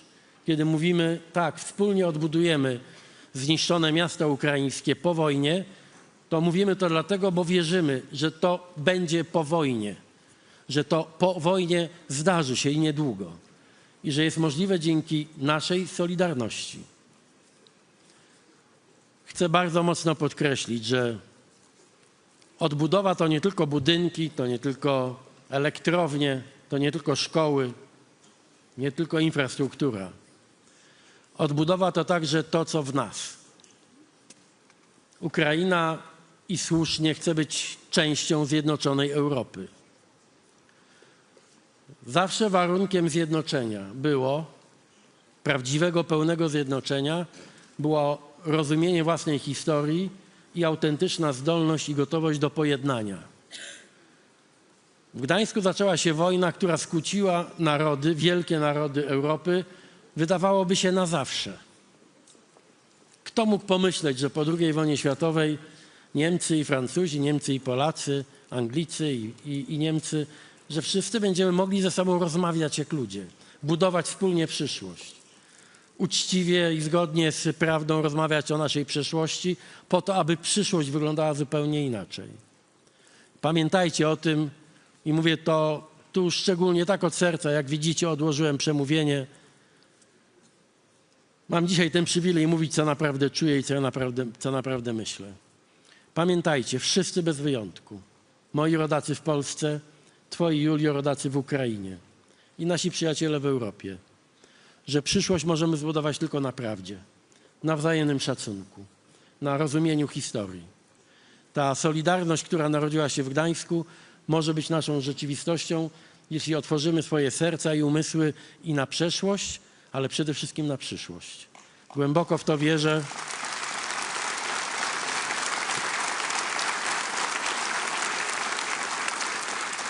Głęboko w to wierzę, w to, co czułem, kiedy jako młody człowiek byłem w Stoczni Gdańskiej, kiedy powstawała Solidarność. Bardzo dawno temu. I wtedy patrzyłem na tysiące ludzi w Stoczni i wokół Stoczni, którzy odważnie wystąpili przeciwko komunizmowi. I wtedy pomyślałem po raz pierwszy, jako młody, ale już dorosły człowiek, że naprawdę ludzi dobrej woli jest więcej. Głęboko w to wierzę. Zrobię wszystko, co w mojej mocy. Ale wzywam was też wszystkich do pomocy w tym wielkim dziele, aby ludzie dobrej woli w Ukrainie, w Polsce, w Europie i na świecie znowu odnaleźli się w tych trudnych czasach. Znowu byli razem. Jeśli będziemy razem, mądrze i z otwartym sercem, pokonamy każde zło i odbudujemy to, co źli ludzie niszczą. Głęboko w to wierzę. Życzę wam powodzenia w rozmowach biznesowych, politycznych. Życzę szczęścia, przyda się każdemu i życzę tej prawdziwej solidarności. Dziękuję bardzo.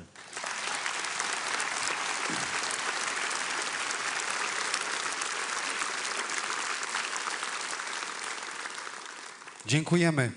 Szanowni Państwo, prosimy teraz o zabranie głosu przez panią Julię Swyrydenko, premier Ukrainy.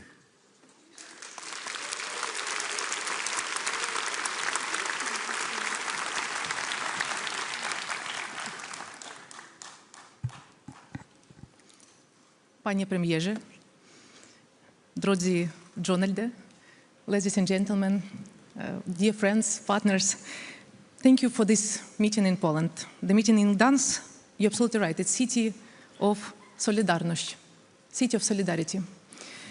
Courage to fight required solidarity among people, among society, among nations, and I'm really grateful for everyone who stands with Ukraine and who solidarity with us.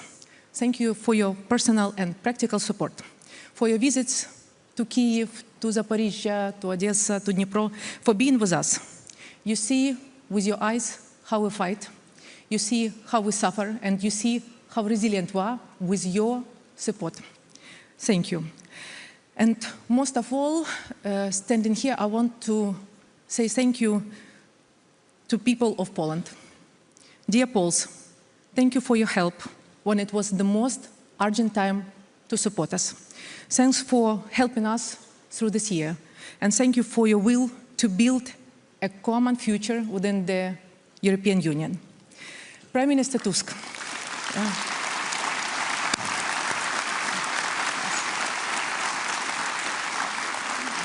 Prime Minister, thank you for choosing your native city, Gdansk, for hosting this conference. Thank you for your leadership. Dziękuję bardzo.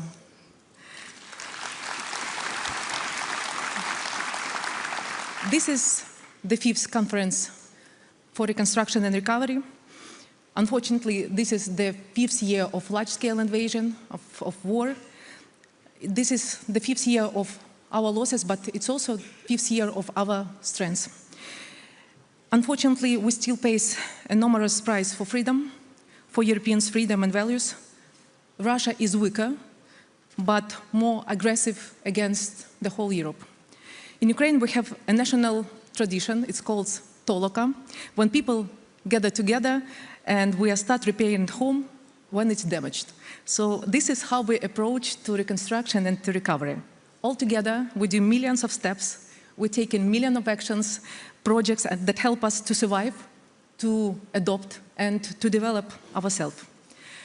Over the next 2 days of this conference, we expect more than 160 agreements that should be signed for more than 10 billion euros, and they are aimed at aggregating resources and capability across 5 main dimensions: European Union integration, human capital, business, also local and regional development. And for the first time during this year in Gdansk, we are holding and having dimension that focus on defense.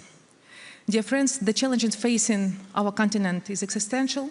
Our military heroic often say, you should change or die. It's exactly what Ukraine has learned in the face of full-scale war. We're forced to innovate, to survive, and this has become our superpower. So Ukraine empowers European defense, Ukraine empowers energy resilience, Ukraine empowers investment and recovery. But Ukraine is empowered by people, by Ukrainians and by all of you who stands with us, creating conditions for business to develop, for Ukrainians to return back, for creating workplaces, for economic to growth. And of course, Ukraine is empowered by European future, by our membership in European Union.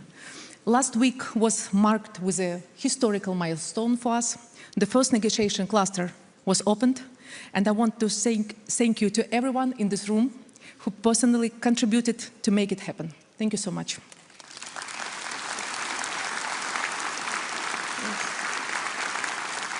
I also want to say thank you to European partners for the critically important 90 billion financial support instrument for Ukraine.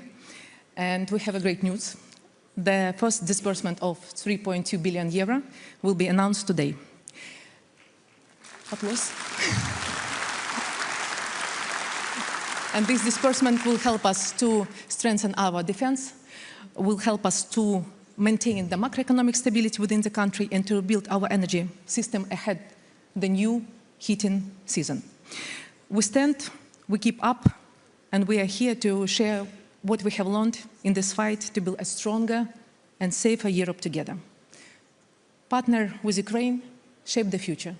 Thank you bardzo. Thank you so much.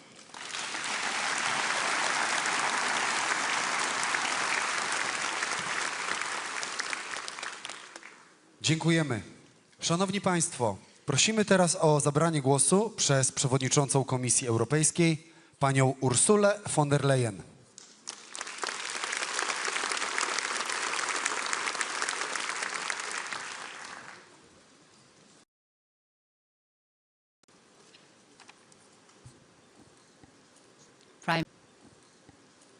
Prime Minister Tusk, dear Donald, Prime Minister Sviridенko, dear Julia, President Costa di Antonio, fellow leaders, distinguished guests, ladies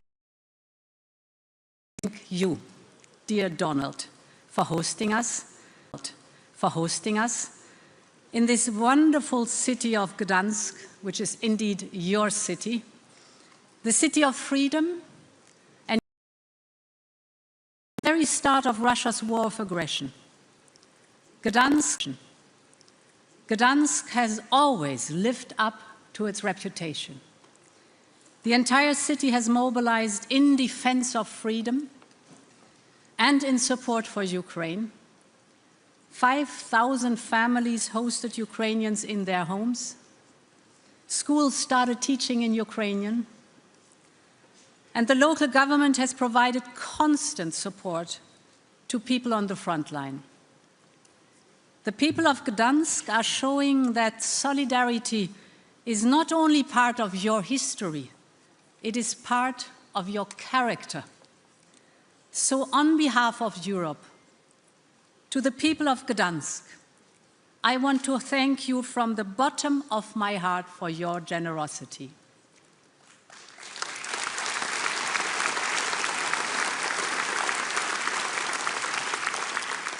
Four decades ago, the people of Gdansk helped change the course of European history. They showed that freedom could prevail over oppression. And they helped open the path to Poland's European future. Today, the people of Ukraine are doing the same. The courage of Ukraine's armed forces has shifted the momentum on the battlefield.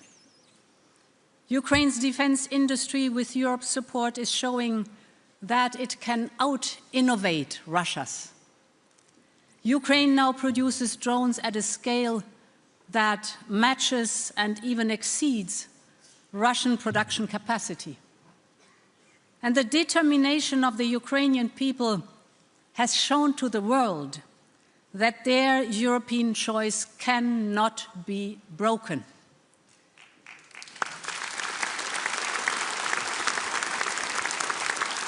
And now it is our task to turn that choice into a reality.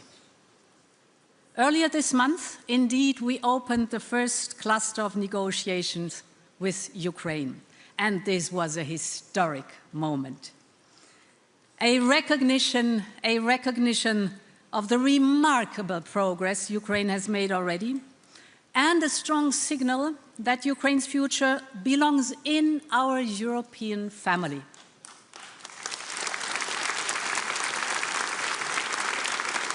And yes, enlargement is more than a process. It is an anchor for Ukraine's future. The first cluster focuses on the fundamentals of our union: the rule of law, strong democratic institutions, effective public administration, the foundations on which lasting prosperity is built. It provides a clear roadmap for the reforms ahead, and it gives confidence to citizens, to businesses, but also to investors. And as always, accession will remain merit-based, without any question. But if Ukraine continues to reform with the determination it has shown in the recent years, its place in the European family is becoming a reality.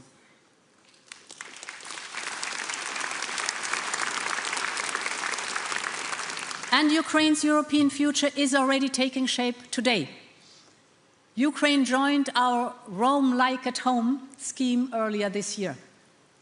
Ukraine is moving forward on SEPA, the single euro payment area, very important for businesses. And it is taking steps towards integration in the single market. That brings real benefits to Ukrainians today. And of course, it sends a powerful message to investors. If you invest in Ukraine, you invest in Europe.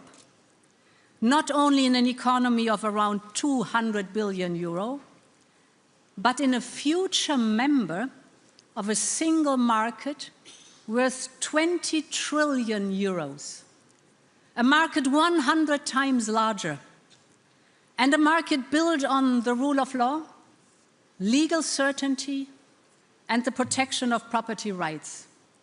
And this is why Ukraine's European path is such a powerful proposition. And this is why now is the time to invest in Ukraine.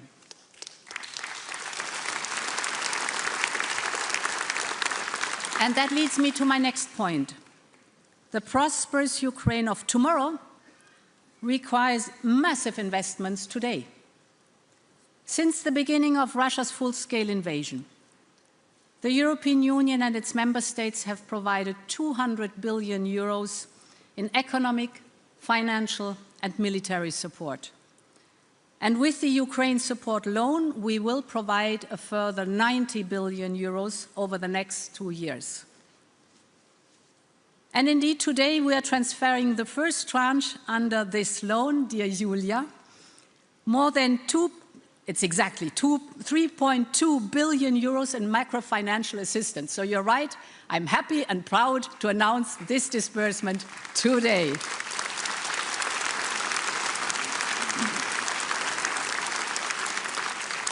And we will start paying the first money of the 6 billion euro for drone production in the coming days. This indeed is solidarity in action.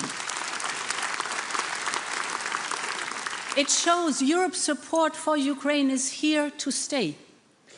And at the same time, we continue to call on all our partners to maintain their support. Because a strong and independent Ukraine is in all our interests.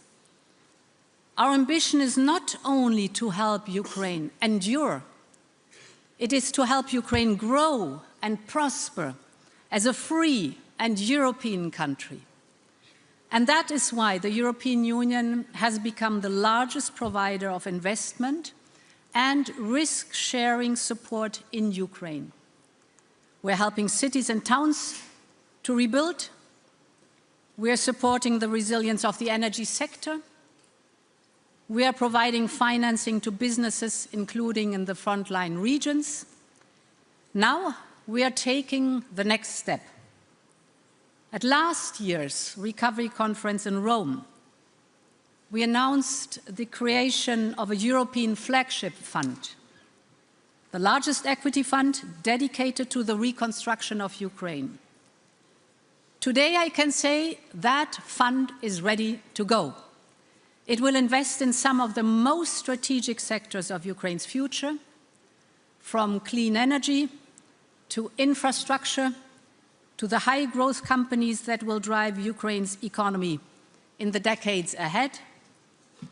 The fund is backed by the European Union, Poland, France, Germany, and Italy. It can mobilize up to €500 million still this year, with the aim of reaching €1 billion over time. So public capital will take the first share of the risk. And this creates the confidence needed to attract private investment of scale. And the message is simple that we are sending to investors. When you invest in Ukraine, you're not only investing in Ukraine's future, but you are investing in Europe's future.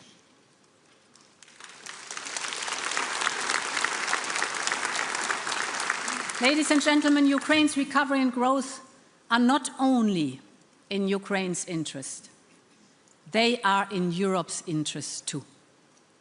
This war has shown how fundamental Ukraine's security is to Europe, not only as a recipient, but as a security provider. Ukraine's battlefield experience is unmatched. Its defense companies are some of the most innovative in the world. They are developing and producing cutting-edge capabilities, from interceptor drones to jamming systems. These technologies protect Ukrainian lives every day, and they are increasingly important for Europe's own security and resilience. And that is why deeper integration of our defense industry is so important. We are already seeing what this partnership can achieve. Ukrainian-designed drones being produced in Germany. Fuel for Ukraine's Flamingo missiles will soon be made in Denmark. In other words, ladies and gentlemen, we need Ukrainian ingenuity and innovation and Europe's scale and industrial know-how. That is the mixture that we need to prosper. So, ladies and gentlemen, 1 year ago, when we gathered for the last recovery conference, the situation in Ukraine was dark. Today, the outlook is different. Ukraine has made progress on the battlefield. We have strengthened Ukraine's economic foundations. We have advanced its European path. And we have created new opportunities for investment and growth. Ukraine's courage has made this possible. And our solidarity has helped make it a reality. The lesson of Gdansk remains as relevant today as it was 4 decades ago. Solidarity is the road to freedom. And in that spirit, thank you, Gdansk and Poland, for your solidarity. Thank you, Europe, for your solidarity. And thank you, Ukraine, for your courage. Slava Ukraini! Long live Europe!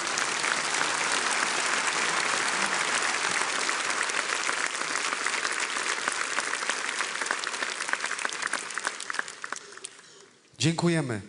Prosimy teraz o zabranie głosu przez przewodniczącego Rady Europejskiej, pana Antonio Costa.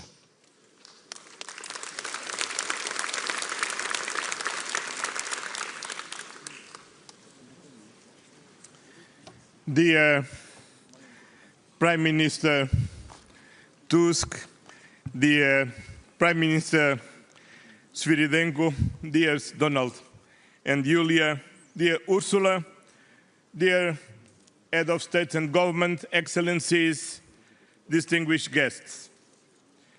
It's a pleasure to be here in Gdansk on behalf of the 27 member states of the European Union. Gdansk is the birthplace of the solidarity movement and the lasting symbol of courage, resilience, and the struggle for freedom against Soviet imperialism. In the 80s, many doubt that totalitarianism could be defeated. Yet, countless Poles refused to surrender their hopes for freedom and democracy. Among them was Prime Minister Donald Tusk, a freedom fighter for a democratic, prosperous, and European Poland. Thank you, Donald.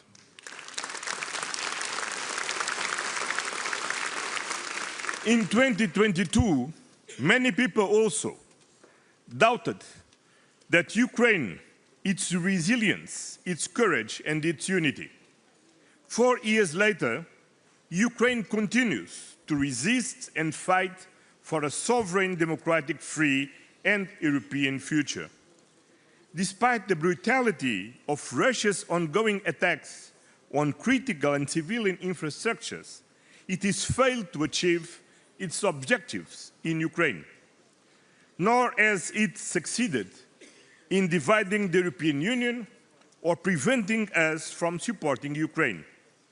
From day one, the European Union has stood and will continue to stand firmly with Ukraine.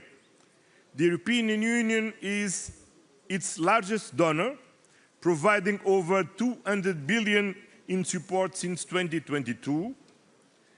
And to bolster Ukraine's resilience, we have recently established the Ukraine Support Loan with further 90 billion euros. This will address urgent needs, including military needs, and as President von der Leyen already mentioned earlier, the first payment from the support loan to Ukraine was made today. It shows our support is consistent and unbreakable to help Ukraine achieving a just and lasting peace. Ukraine has shown readiness for an immediate ceasefire and for sustained diplomatic efforts toward a just and lasting peace.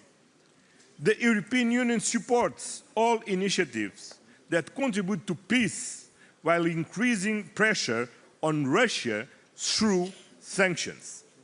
We have adopted 20 packages, and we are preparing the next one. We have made a political decision to roll over sanctions by 1 year instead of just 6 months. These measures are working and aim to bring Russia to genuine negotiations. The European Union is ready to contribute to that process. Yet, it is Ukraine that will define the terms of a comprehensive, just and lasting peace. No one can talk on behalf of Ukraine, only Ukrainians can talk on behalf of the Ukrainian people.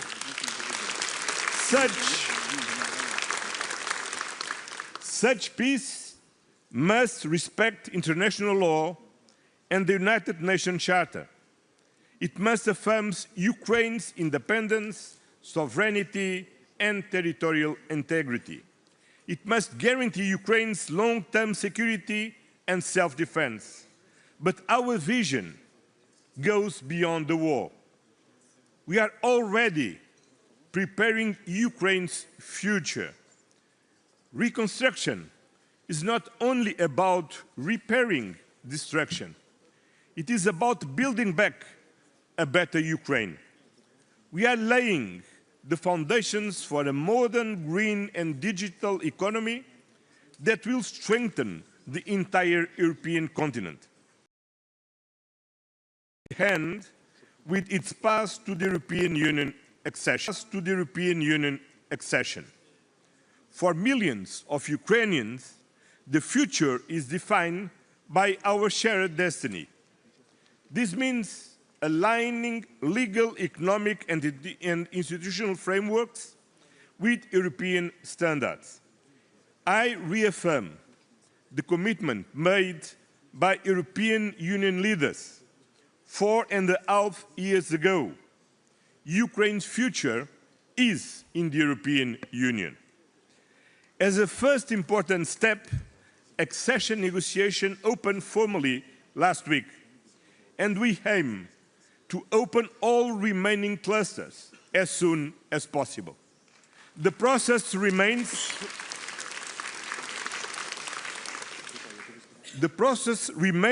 of course, merit-based, but Ukraine has already achieved remarkable reforms under extraordinary circumstances.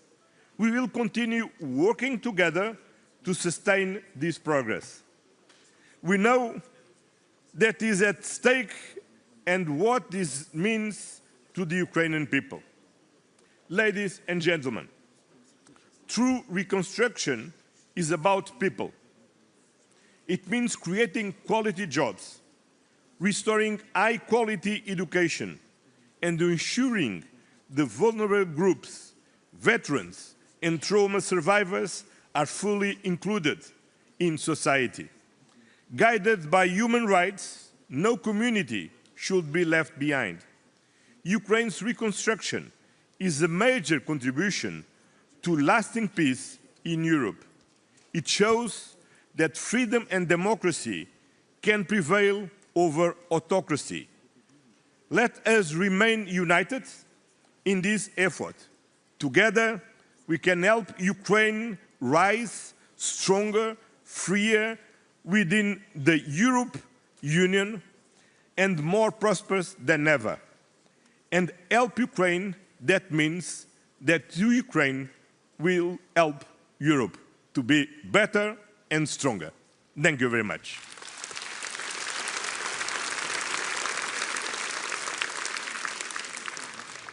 Dziękujemy.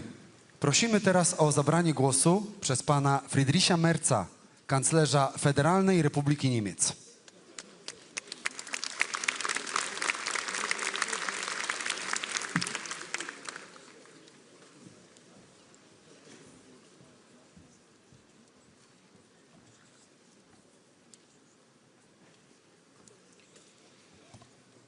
Dear Prime Minister, dear Donald, dear Prime Minister Sviridhenko from Ukraine, Presidents, Prime Ministers, Excellencies, ladies and gentlemen, dear friends of Ukraine, military and civilian support for Ukraine remains fundamentally important. From Lugano to London, to Berlin, Rome, and now and today in Gdansk, the Ukraine Recovery Conference has become the major international gathering on recovery for Ukraine. That is why I'm pleased to be here with you today as a sign of our unwavering commitment. And ladies and gentlemen, dear friends, there is another dimension which makes this year's conference special for a German chancellor in specific. Donald, you reminded us, more than 87 years ago, this place, not far from here, a few minutes, the World War II began. 35 years ago, Germany and Poland signed their Treaty of Good Neighborship. This anniversary is a landmark of German-Polish relations. Dear Donald, for 35 years, Poles and Germans have proved, even after the outrageous crimes Germans committed in Poland and to the Polish people between 1939 and 1945, peace, good neighborhood, and friendship are possible.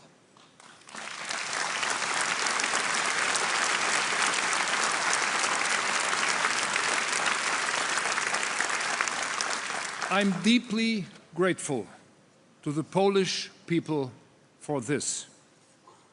And today, the big picture is the following. As Europeans, we stand shoulder to shoulder, not just to defend security or defend prosperity on our continent. We are standing shoulder to shoulder to defend freedom on our continent. And that is why we are standing shoulder to shoulder with Ukraine.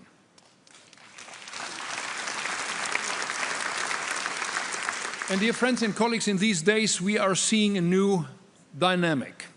The G7 summit, the European Council last week, and the E5 meeting in Berlin yesterday have sent strong signals of European and transatlantic unity and support for Ukraine. Ukraine and its brave people will prevail as a strong and sovereign nation and as a future member of the European family.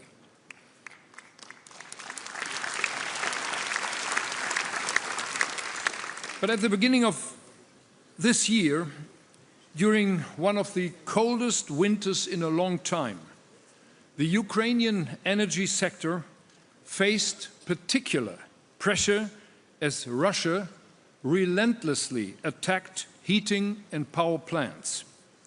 To counter this, we intensified our efforts, including significant additional contributions to the Ukraine Energy Support Fund and the provision of combined heat and power units.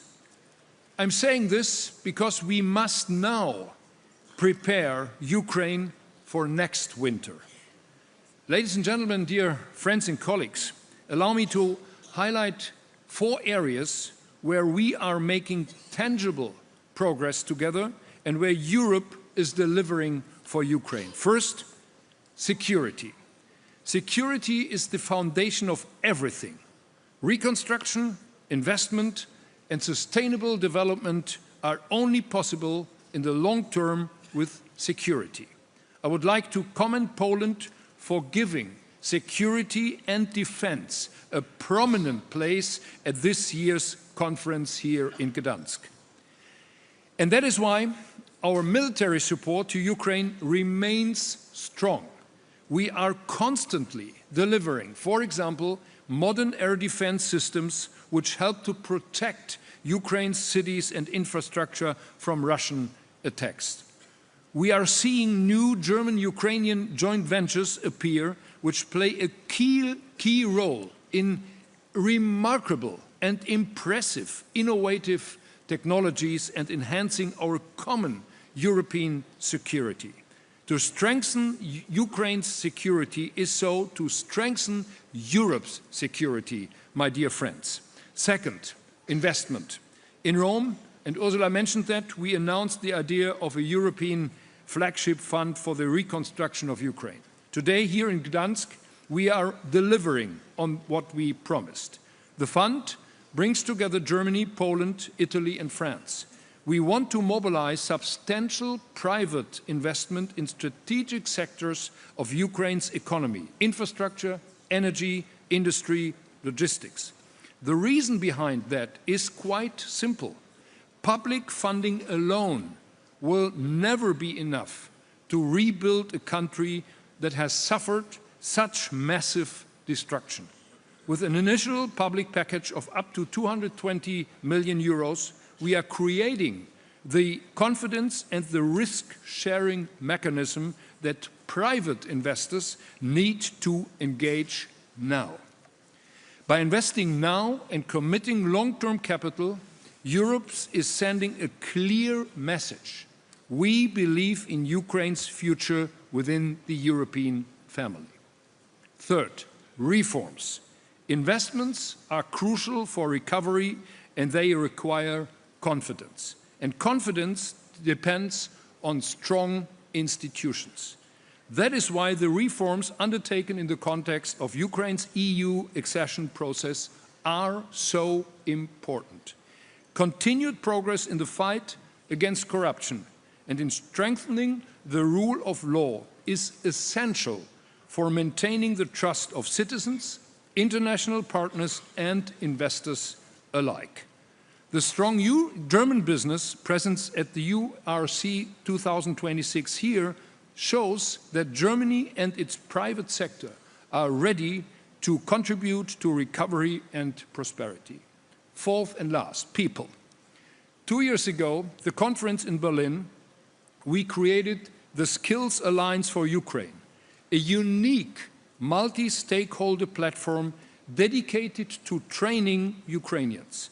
Since then, the Alliance has mobilized an impressive 1.2 billion euros for current and upcoming vocational training initiatives. This initiative reflects our conviction that reconstruction is not only about rebuilding what was destroyed, but also about investing in the people who will shape Ukraine's future. Now, ladies and gentlemen, security, investment, reforms, people. These are the building blocks for Ukraine's recovery. Together with our partners, we stand ready to support Ukraine in all 4 areas. And today's meeting in Gdansk marks a moment of hope. Ukraine is in a new position of strength. It is beginning to dawn on Moscow. Russia will not win this war. And ladies and gentlemen, Europe's support to Kiev is unwavering. We are determined to increase pressure on Russia's already strained economy. Since Evian, the G7, there is a new sense of transatlantic unity. And today, we are conveying a clear message to Russia. Time has come to enter into negotiations, to freeze the front line and to end the killing. Thanks to the Polish government again, and to you in person, Donald, and to all the people here in this room for hosting this important conference. And thanks to all of you for standing united with Ukraine. Many thanks.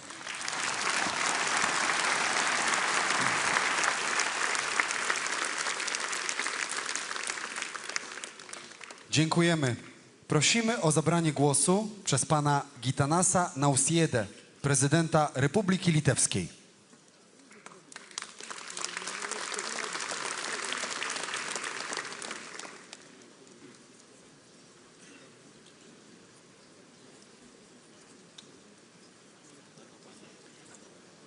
Dear Prime Minister of Poland, dear Donald, dear President of the European Commission, dear Ursula, Prime Minister of Ukraine, dear President of the European Council, Excellencies, colleagues, friends of Ukraine. We meet at a decisive moment. Ukraine is defending not only its territory, but also the future of Europe, our freedom, our security, and the rules-based international order. That is why our messages must be clear. First, Ukraine belongs in the European Union. We welcome the opening of the first negotiation cluster, Fundamentals, with Ukraine. This is an important political message. We have been waiting 1 year for this moment, and now it is the right time to prove that we stand by our real political commitments. Lithuania supports the opening of all remaining negotiating clusters as soon as possible, preferably in July at the latest, and setting the target accession date. Why it could not be the January 1st of 2030? Is it ambitious? Of course, it is. Is it mission impossible?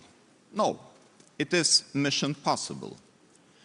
It depends not only on the ability of Ukraine to implement reforms, but it depends on the willingness and commitment of European Union to make Europe stronger, more resilient, and more united. We call on all the fellow EU colleagues to support this and help Ukraine meet the technical requirements, they implement the necessary reforms, and align with the EU acquis.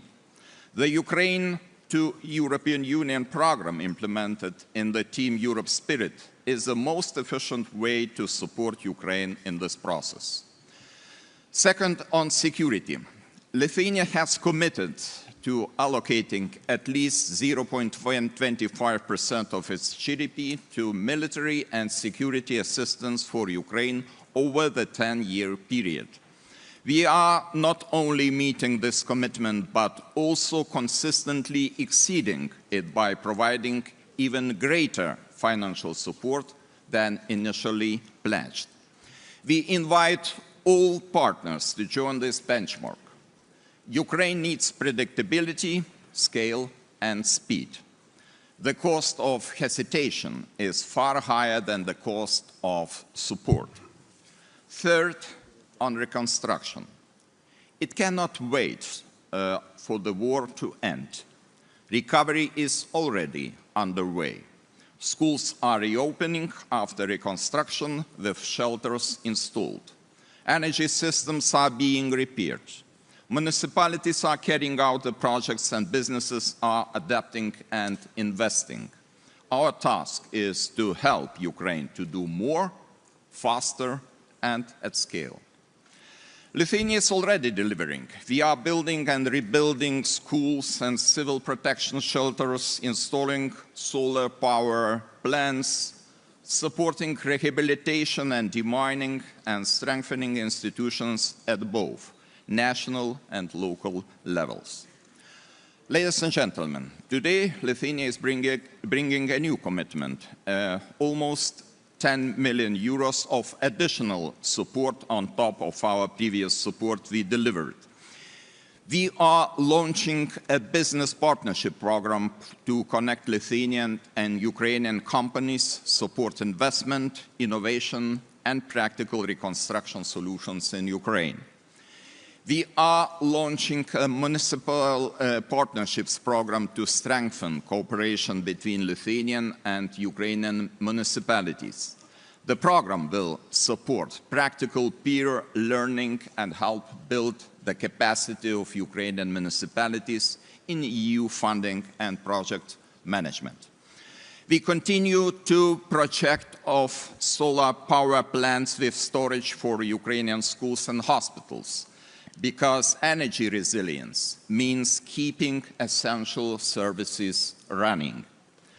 And through the Create Ukraine program, we are opening a new call for applications to attract young Ukrainian professionals eager to contribute their skills and experience to Ukraine's recovery and Europe's future. Colleagues, Ukraine's recovery is Europe's opportunity to prove that democracy rebuilds stronger than aggression destroys. Lithuania will continue to act. We invite all partners to do the same, support Ukraine's defense, invest in its recovery, and help bring Ukraine into European Union. Because Ukraine's victory, recovery, and accession defined the credibility and future of Europe. Thank you.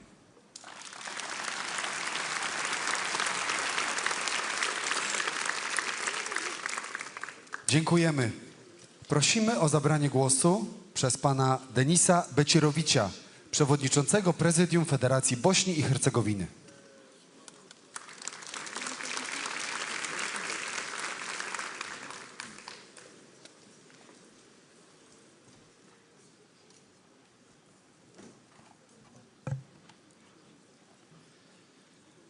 Esteemed Prime Minister Tusk, esteemed Prime Minister Sviridenko, Excellencies, ladies and gentlemen, we have gathered today in Poland to discuss the recovery of Ukraine and to send a message of encouragement and solidarity with Ukraine. The recovery of Ukraine is a major test for the whole of Europe to build a safer and more just European continent in the aftermath of destruction. Bosnia and Herzegovina was the victim of brutal aggression from 1992 to 1995 and is the only country in Europe where genocide was committed after the Second World War against Bosniaks. As a country that survived aggression and genocide, we fully understand the suffering and hardship endured by the citizens of Ukraine. Today, more than ever, it is necessary to support Ukraine in its just struggle for freedom. The competent institutions of Bosnia and Herzegovina condemned the Russian aggression against Ukraine as an act that violates international law. Following the Russian aggression, Bosnia and Herzegovina aligned itself with the positions of the European Union, which firmly support Ukraine. In addition to our continuous and principled support for Ukraine's just struggle, Bosnia and Herzegovina can also offer assistance in the recovery of this country. In this regard, we are ready to share our knowledge and experience with Ukraine through training of demining teams and experts, planning and management of demining operations, the application of modern technologies, including drones, digital mapping and long-range surveillance, public education programs on the risks posed by mines, and the development of prioritization and risk assessment system. We are also ready to share our experience in the recovery and reconstruction process of Ukraine in the following areas: reconstruction and rebuilding, the process of return of expelled and displaced persons to their pre-war homes, the prosecution of war criminals, the identification of missing persons, support to veterans, particularly in the area of the legislation and psychosocial support, and the development of rehabilitation and social integration programs. One of the important lessons we have learned is that psychological recovery must begin immediately. Children growing up in wartime conditions, displaced families, survivors of violence, and soldiers returning from conflict live with the consequences of war. The recovery of Ukraine will require enormous financial resources and strong international support. Our experience shows that the trust of citizens and international partners is strengthened through transparent public procurement procedures, strong oversight mechanisms, and the involvement of local communities in decision-making processes.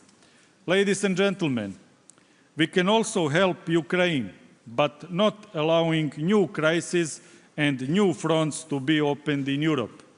Any opening of new crises in the Western Balkans weakens Ukraine, weakens Europe, and threatens the values for which we are fighting together.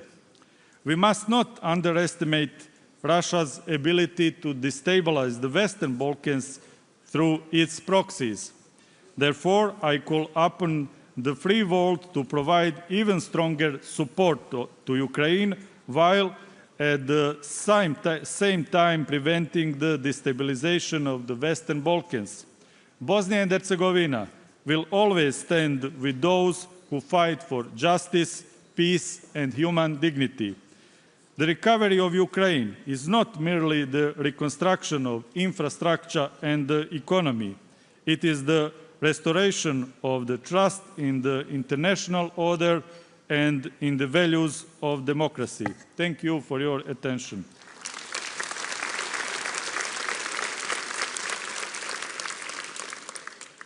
Dziękujemy. Szanowni Państwo, prosimy o zabranie głosu przez pana Ediego Ramę, premiera Republiki Albanii.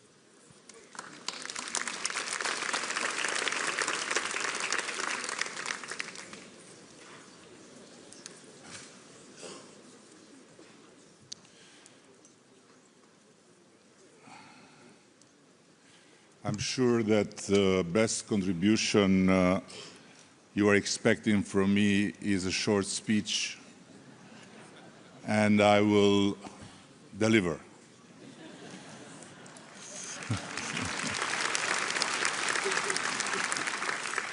So the notion of this gathering, I believe, is very simple. If Reconstruction waits for the last shot to be fired, it will be already too late. And that is why we are here today. Meanwhile, Ukraine is already rebuilding while defending itself. This is a great meaning of this conference, and Albania is here with a very simple conviction. Ukraine must secure the peace with the same determination with which it is defending its freedom.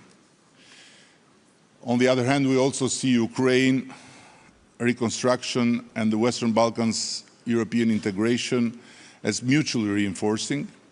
Both are about completing Europe, strengthening resilience, and reducing strategic vulnerabilities. Of course, reconstruction is not charity. Destroyed. It's about building a Ukraine and showing that the whole Europe is capable. The whole Europe is capable.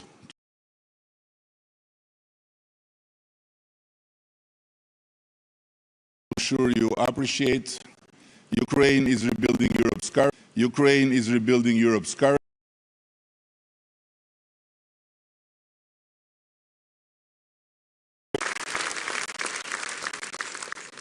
Dziękujemy. Dziękujemy.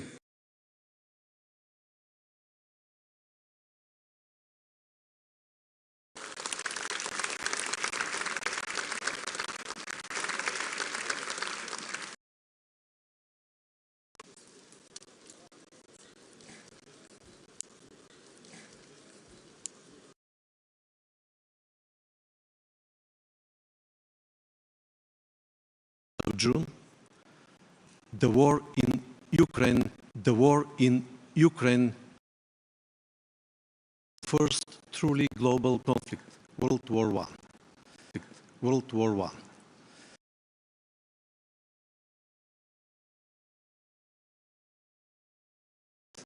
In my opinion, this conference is a strong call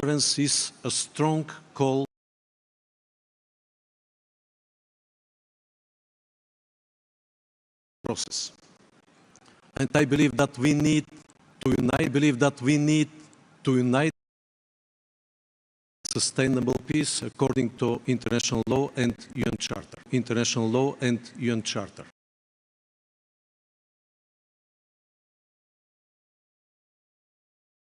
That's why the leaders are here. Our expertise,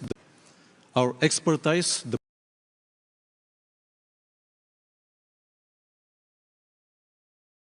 recovery is the fundamental of the future European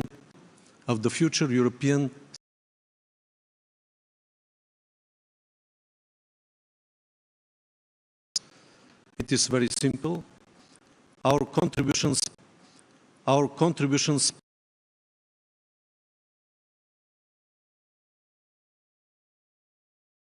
reliable energy, fast lines of transport, the Black Sea. Talking about deliver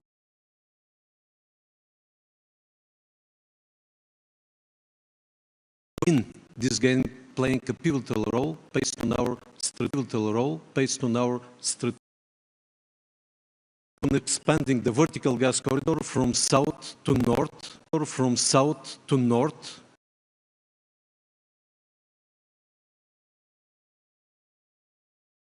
and Ukraine, very important. Enlarging our capacity,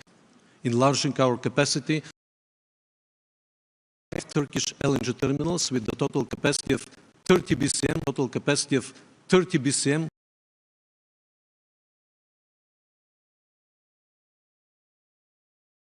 more than 80 BCM per year, gas from the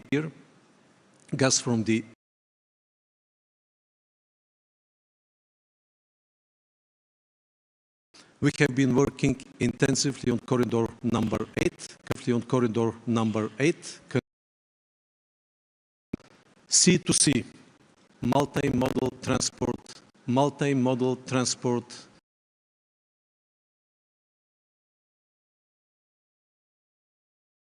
Constanza and north to Odessa.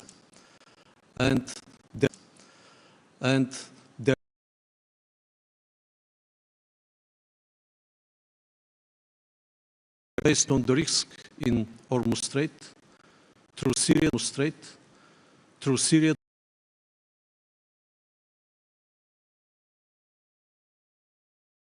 network to deliver everything necessary for the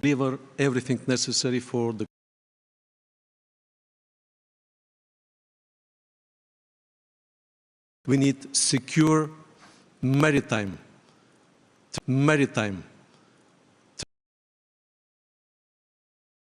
biggest national minority in Ukraine. More than 250,000 Bulgarians as a diaspora live in this country, and we are highly interested in peace and best business and recovery opportunities. We are ready to work and we are highly committed. Thank you.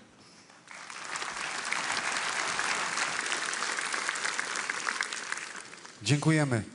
Prosimy o zabranie głosu przez pana Andreja Babisia, premiera Republiki Czech.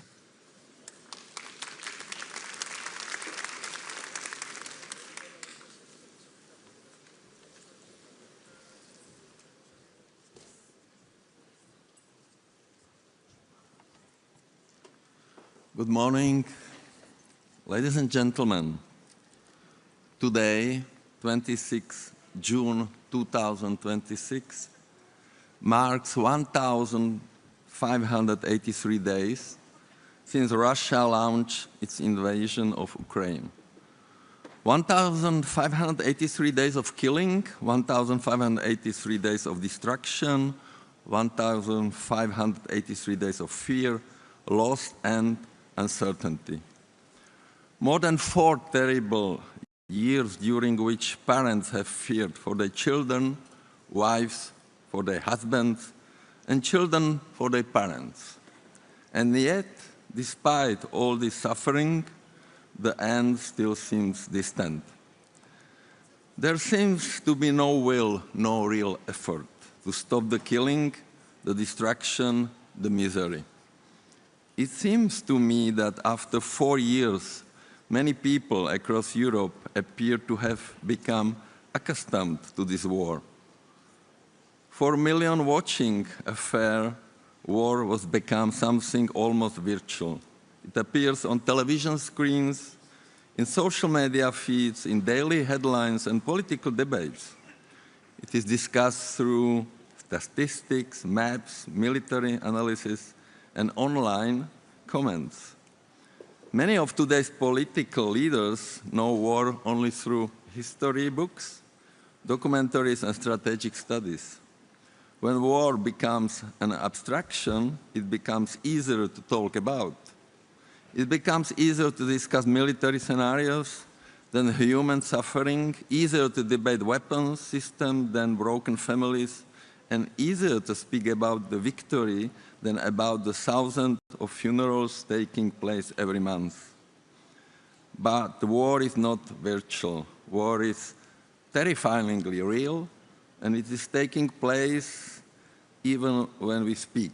Wars mean empty villages and destroyed cities. War means cemeteries growing larger every month. War means children growing up without fathers. War means young men who will never return home. It means more widows, more orphans, more disabled veterans, and more hatred that will be inherited by future generations.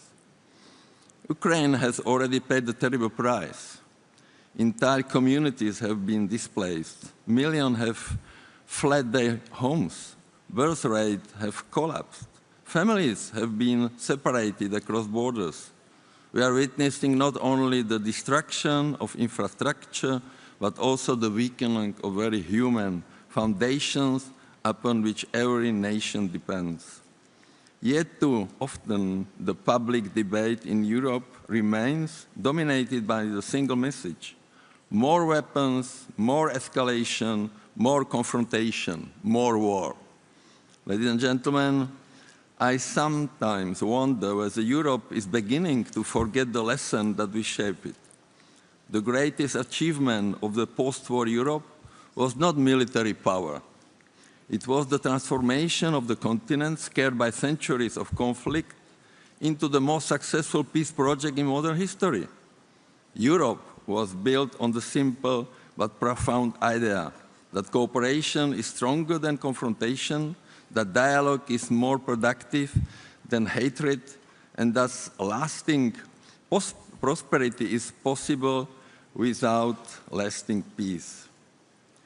We should not forget this heritage. We should not abandon it. We should build upon it, now more than ever. Of course, every sovereign nation has the right to defend itself. Europe must protect its security and respond to threats with determination and responsibility. But the true challenge we face today is how to end this terrible war, how to create conditions in which diplomacy can once again become possible, how to open the path toward a just, stable, and sustainable peace. Ladies and gentlemen, the topic of this conference is the recovery of Ukraine. It is an important and noble goal. Ukraine will need new roads, bridges, schools, and hospitals. Entire towns and communities will have to be rebuilt.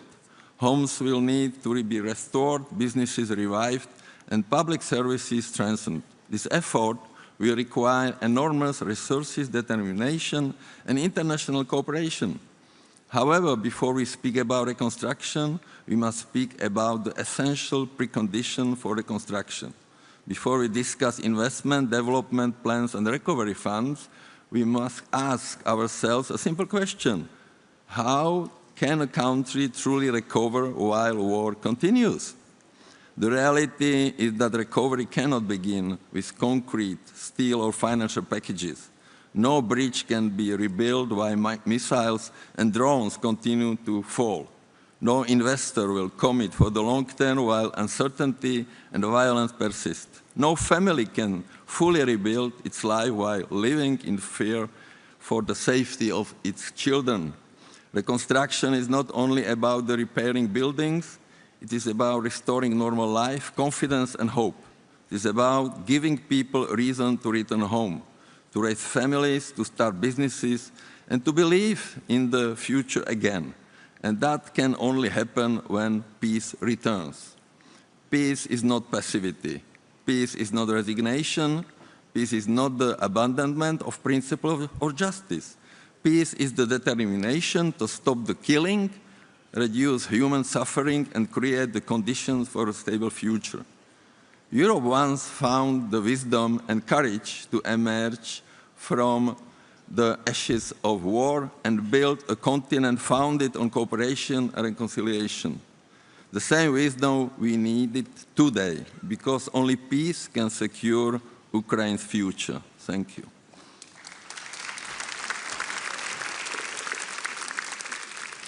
Dziękujemy. Prosimy teraz o zabranie głosu przez pana Kristena Michala, premiera Republiki Estonii.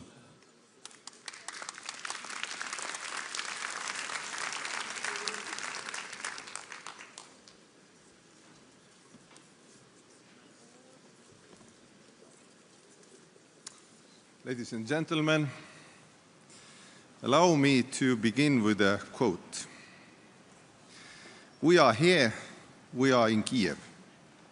We are defending our independence and our country, and that's how it will be. These were the words of President Zelensky in the first days of Russia's full-scale invasion. And as already said, today marks the 1583rd day of this war.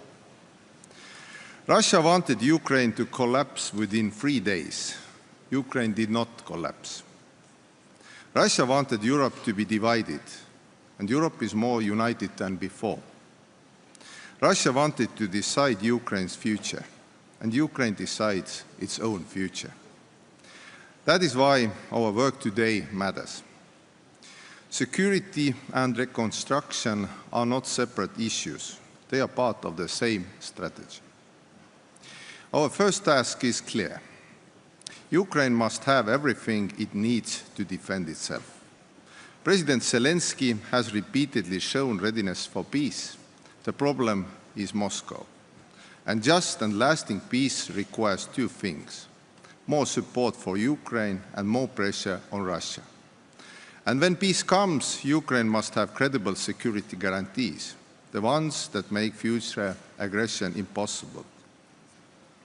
The second task is equally important. Ukraine must continue building its future while the war continues. Because reconstruction is not something that starts after the victory. It starts now. From the first day, Estonia has supported Ukraine militarily, politically, and economically because Ukraine's success matters to all of Europe. Estonia's total support to Ukraine has reached over 3% of our GDP, one of the highest levels of support in the world.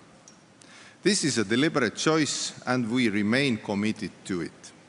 Supporting Ukraine is not a charity, it is a security investment. Every euro spent helping Ukraine today reduces the risks and costs Europe would otherwise face tomorrow. At the same time, we know that support means more than weapons. Ukraine needs two things at the same time: the means to defend itself and the means to build its future. The scale of reconstruction effort is enormous, and no country can carry this burden alone. No single institution can finance it alone. What Ukraine needs is a long-term partnership between governments, international financial institutions, businesses, and civil society. And we understand it well. We restored our independence 35 years ago and began rebuilding our state after decades of Soviet occupation. That is why we already have started sharing our experience with Ukraine. Together, we have built kindergartens, hospitals, social housing, and public services. And these are not future plans. People use them every day. This is what reconstruction means in practice. Ukraine's path to European Union is also part of reconstruction. Recovery, reform, and European integration move forward together. Dear colleagues, the most important message today is that we are not rebuilding Ukraine for some distant future. We are helping Ukraine build its future now. Every completed project strengthens Ukraine. Every investment increases confidence. Every success sends a clear message to Russia: attempt to break Ukraine has failed. And let me conclude with a commitment. In 2027, Estonia, together with our Ukrainian friends and in close cooperation with the Nordic-Baltic 8, will host the Ukraine Recovery Conference in Tallinn. We look forward to welcoming governments, businesses, international organizations and civil society from across Europe and around the world. Tallinn 2027 should not be about new promises. It should be about results, projects delivered, investments made, communities rebuilt. It should build the work of previous recovery conferences and carry forward the momentum that Gdansk will create. Estonia will continue to support Ukraine's victory. Estonia will continue to support Ukraine's recovery, and Estonia will continue to support Ukraine's path to European Union and NATO. Because a stronger Europe means a safer Europe. Stronger Ukraine means safer Europe. Thank you, and see you in Tallinn of 2027.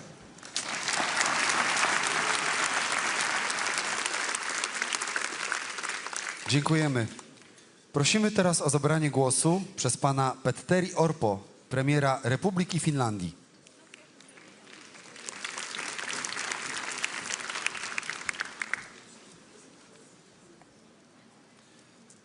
Distinguished colleagues, ladies and gentlemen, Ukraine has defended its right to peace and sovereignty for more than 4 years.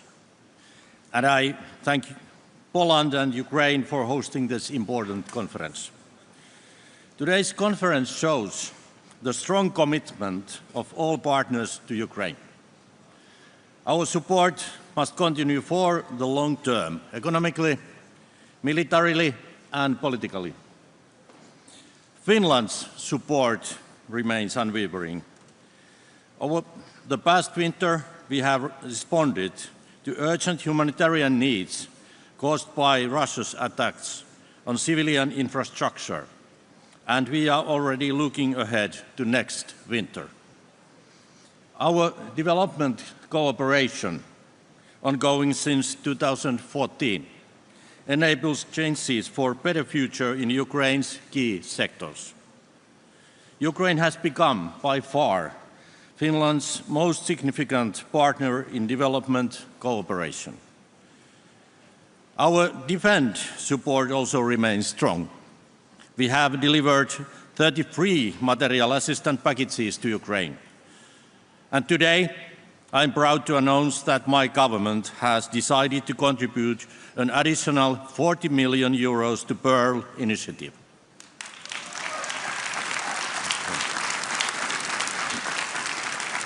Finland is committed to supporting a sustainable and prosperous future for Ukraine as part of the European Union. And I warmly congratulate Ukraine on the opening of the first negotiation cluster.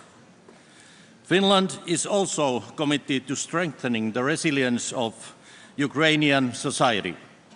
The Civil Protection Shelter Coalition, co-led by Ukraine and Finland, has already grown to 16 members. The coalition pools tens of millions in support. It brings together partners to strengthen Ukraine's national shelter strategy and delivers concrete shelters that protect civilians and save lives. And all countries here, you are more than welcome to the Shelter Coalition. Another example is the role of national export credit agencies. They support investment in Ukraine through EU instruments. Finland has actively promoted this approach. Involving national actors is essential for faster reconstruction. I welcome the rapid progress in this work. Dear friends, the future of Europe and European security is being shaped in Ukraine. Ukraine's successful recovery is a long-term investment. It benefits us all and reaches far beyond Ukraine. Let's continue this good work. Thank you very much.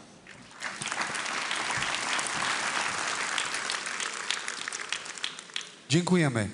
Prosimy teraz o zabranie głosu przez pana Andrisa Kulbergsa, premiera Republiki Łotwy.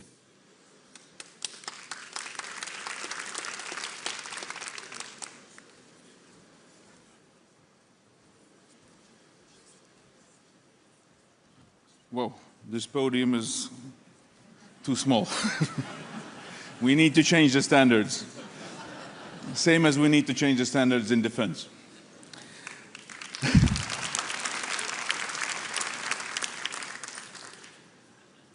Dzień dobry Państwu.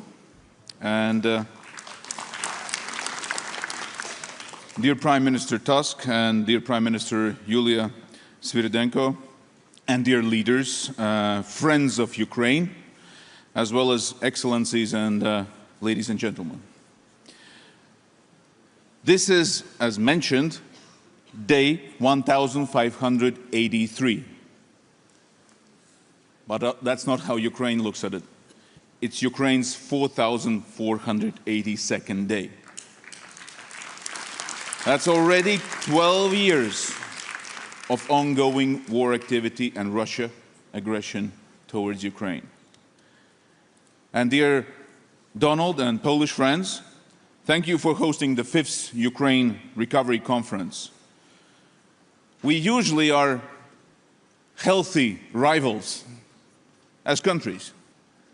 But I think when it comes to supporting Ukraine and for our eastern flank defense, we are as united as ever. And we are the voice of Ukraine in EU because we know better than others. And Ukraine requires reconstruction on the go, not after the war, but now, while the war is going on. And Latvia continues to provide reconstruction in energy, in military support to Ukraine, totaling 1.13 billion already since 2022. We are third after Denmark, Estonia, and Baltics are right after and on the top, with Norway and Finland, because we know it is over 1,000 euros per capita what we support. Others should step in, because we've been way too slow and way too hesitant, as you mentioned, to support Ukraine. We're just doing it step by step. No, Ukraine needs it now. Now is the momentum. We see now is the momentum. We should push this support in order to change the war trajectory. That's the only way. The Latvian government and private sector and non-governmental organizations all support Ukraine. Just one example. I think Latvian people support even more than what I'm saying from the government side, because up to today, 3,600 vehicles have been sent to Ukraine to support Ukrainians by just 3 people, by 3 activists. That's just one example from many. That's 2 vehicles per day. We're small, but we're big-hearted because we know. And I welcome that 4 Latvian companies are represented here in military support, demining, in energy, housing, and digital sector. All the sectors which are required now in Ukraine as much as it's possible. And Latvia recovery focuses continue to be on the Ukrainian region on Chernihiv. And since 2022, Latvia has restored 3 medical facilities, 5 educational institutions, established 3 support centers for women, created premises for Chernihiv Regional Human Rights Protection Center, and provided housing. Latvia continues to support Ukraine in energy sector, and Latvia already now donated the thermal power plant equipment, which is so vitally necessary for the coming winter, for Kharkiv region. We are ready to support even more with the thermoelectric station equipment which we have. And thanks to also Germany, who found also resources in order to help us to, for the logistics, to manage that in time before the winter comes, because we know how difficult it could be next winter. And for the 3rd year, our military support to Ukraine is 0.25%. Actually, it's 0.3% of our GDP annually. But Ukraine is also ready to support us, and that's an area that's an area we should cooperate much more. 2 weeks ago, during the North-Baltic Prime Minister meeting in Estonia in Tallinn, President Zelensky and I signed the drone agreement, which is more than drone agreement. This is an umbrella over our skies to keep us safe from the drones. And there's no other country in the world who knows how to utilize most efficiently the military equipment in order to fight the drones. Because Latvia already has had 11 drone incidents and 36 airspace violations. Thus, we need the expertise from Ukraine. But we also need to integrate that with NATO policies. And not just Latvia, but all eastern flank countries have to be aligned together in order to have no weak link. But Latvia is also investing in the drone industry and capabilities. And last week was a good example of that. Anti-drone company product of Origin Robotics signed a crucial tender, won a tender and signed a crucial deal with France, and who is already supplying to Belgium and Ukraine. So we have this cooperation and we want to continue in the military industry together. In addition, Latvia can offer a very unique opportunity. We have one of the biggest in eastern flank military ranges where we can provide even electromagnetic testing grounds, which is so vitally needed for the military industry. And to conclude, as Ukraine is increasingly successful on the battlefield, it continues to contribute to Euro-Atlantic security. And we need to continue implementing the peace through strength approach, leading us to joint and lasting peace in Ukraine. And we should learn from Ukraine. And every conference should end with a concrete action, with a concrete decision. So I really urge everyone here not to focus on the talking, but to focus on actually decisions made. And I remind, at the end, Russia has to pay for the recovery of Ukraine, not just the European society. Russia's money has to be used for that.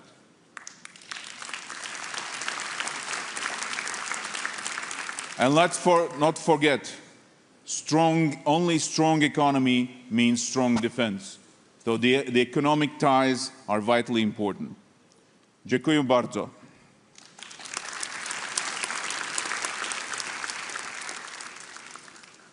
Dziękujemy. Prosimy teraz o zabranie głosu przez pana Aleksandru Muntanu, premiera Republiki Mołdawii.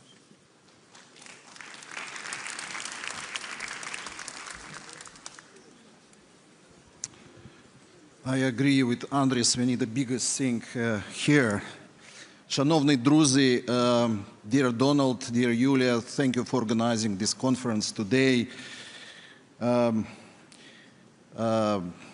First of all, thank you for the invitation. It's an honor to me to participate in the Ukraine Recovery Conference and to join partners from across Europe and beyond and discussing how we can support Ukraine's recovery and future.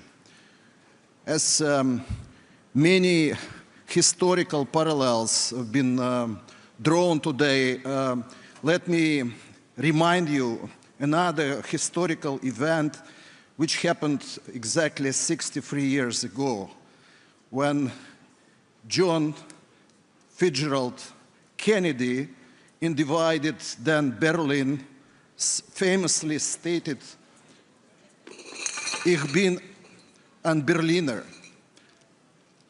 I am a Berliner, which was a statement of solidarity and resilience. I am not JFK by a variety of reasons, but I worked in Ukraine for more than 20 years. My kids grew and matured in Ukraine. I made lifelong friendships in Ukraine, and some of them are in this room. And my friends are fighting for Ukraine and for all of us as we speak. So with all responsibility, I can say, Ich bin a Kievanin. I am from Kiev. And people of Moldova, the country which is a close neighbor and a close ally of Ukraine, they stand with Ukraine. For more than 4 years, Ukrainians have defended their homes, their communities, and their country under the most difficult circumstances. They have also demonstrated remarkable determination to continue reforming, rebuilding, and looking towards the future. Their courage and perseverance have inspired people across Europe, including in the Republic of Moldova. Ladies and gentlemen, Ukraine's recovery is actually already underway.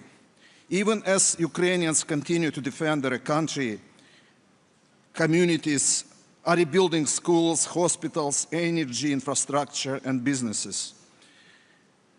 Our responsibility is to ensure that these recovery efforts keep pace with Ukraine's resilience, and I'm happy to report that project discussed between our presidents and the one we discussed with Prime Minister Svyridenko, a bridge across Dniester, which will shorten the way between our two capitals, is actually launched this week. So this is our concrete response to the challenges. And this is why recovery requires long-term vision and coordinated action. It requires investment in infrastructure, energy, connectivity, and economic development. It requires reliable partnerships and a strong regional dimension. Effective, timely, and targeted support coupled with predictable and reliable assistance. All that will be essential to achieving this goal. These ambitious reconstruction efforts require advanced planning and implementation of numerous national and regional initiatives, particularly in the fields of infrastructure, transport, and energy, cross-border infrastructure, transport links, and energy networks. We stand ready to further develop our infrastructure and enhance our role in logistics and supporting Ukraine reconstruction. In this regard, the Republic of Moldova is already advancing several cross-border transport, road, and railway projects developing through bilateral and multilateral cooperation, including within the framework of our Odessa Triangle initiative. Projects aimed at building and modernizing bridges, highways, and railway lines will increase cross-border capacity, facilitate trade and transport, and contribute directly to Ukraine's recovery. For Ukraine, resilient and diversified transport routes are essential for economic recovery and long-term growth. Moldova is committed to helping provide those connections. Another important dimension of Ukraine's reconstruction is the resilient energy sector, which Prime Minister of Bulgaria already mentioned today. The Republic of Moldova continues to implement reforms aimed at integrating into EU natural gas and electricity markets, and we are involved in so-called vertical gas corridor, as well as different bilateral projects, including Belts, Dnistrovsk, hydroelectric power plant initiative. At the same time, we and the Moldovan government investing in the expansion of renewable energy production, which can further contribute to the diversification of energy resources to Ukraine. We planned a trilateral meeting with the Prime Minister of Svyridenko, with my counterpart in Romania, and we'll certainly organize it in the beautiful city of Chernivtsi, where famously, historically, the mayor of Chernivtsi was speaking 5 languages. I would like to thank you all for supporting Ukraine, because by supporting Ukraine, we support Europe and the entire region, including Moldova. The reconstruction of Ukraine is not only about rebuilding cities, infrastructure and economies. It's also about rebuilding confidence in a future founded on freedom, democracy, and European values. It's about creating opportunities for people to return, invest, build businesses, build their families. It's a safety and dignity. Ukraine's recovery will require sustained commitment, strategic vision, international solidarity. The Republic of Moldova will continue to stand with Ukraine, just as we have done since the first day of this barbaric invasion. We'll continue contributing through practical cooperation, stronger connectivity, enhanced energy security, and closer regional partnerships. Glory to Ukraine! Slava Ukraini!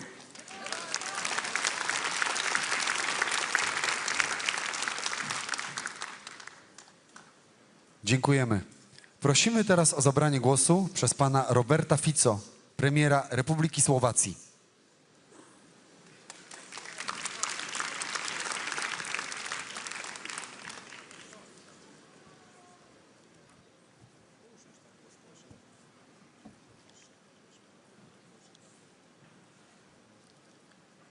Dobrý deň from Slovakia, ladies and gentlemen.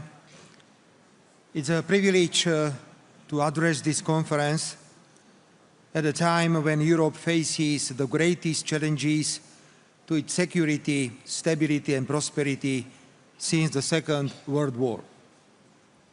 We are today physically close to Westerplatte, the place where the Second World War started, and today I am going to pay my respects to the fallen brave defenders.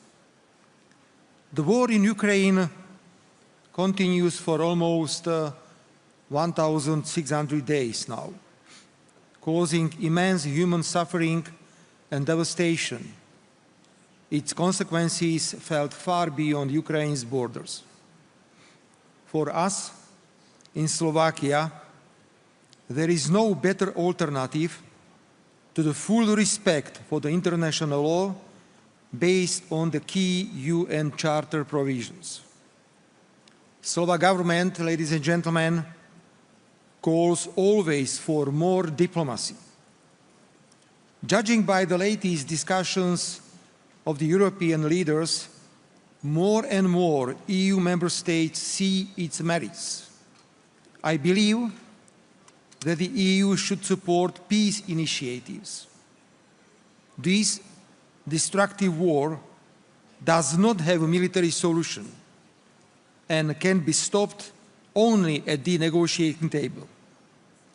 Earlier peace means less destruction, and less destruction means easier reconstruction.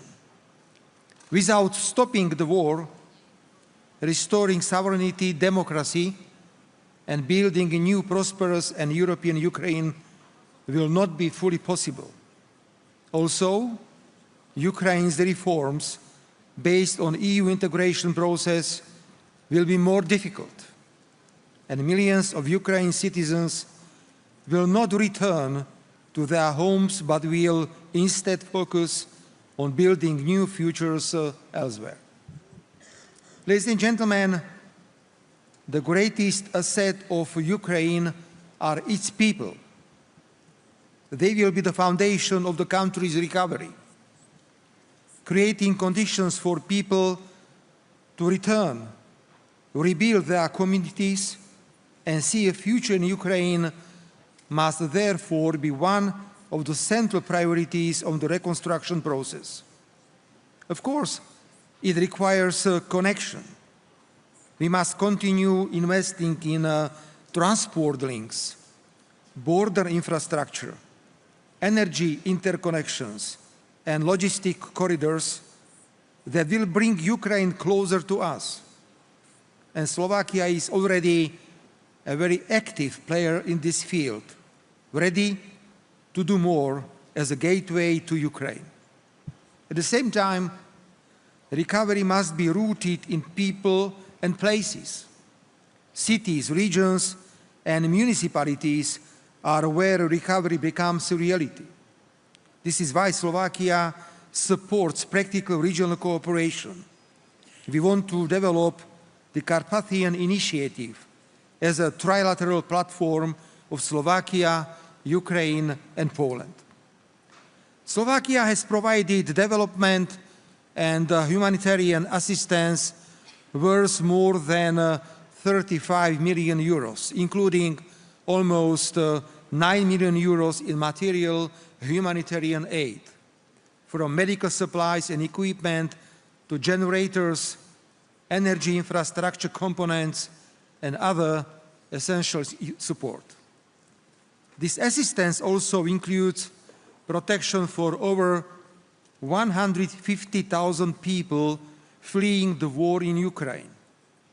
This represents around 2.6% of our citizens and places Slovakia among the countries that have carried one of the highest burdens of solidarity in the European Union.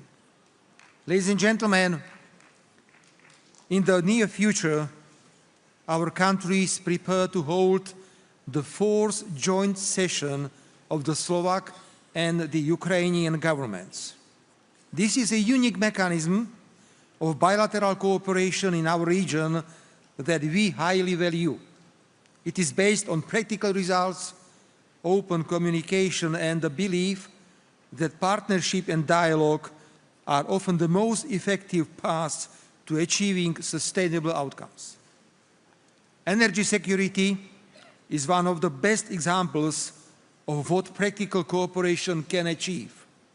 We are contributing through an energy infrastructure program with a total value of approximately 100 million euros, aimed at strengthening and stabilizing Ukraine's electricity system and supporting its integration into European energy markets. Together, we are increasing the capacity of the electricity interconnector between Veľké Kapušany on the Slovak side and Mukačevo in Ukraine. These are not the declarations. These are concrete results. This is a two-way street. We strengthen the energy security of Ukraine, and we need Ukraine to support ours. Ladies and gentlemen, history will judge our generation not by the speeches we delivered, but by the solutions we helped create. Thank you very much.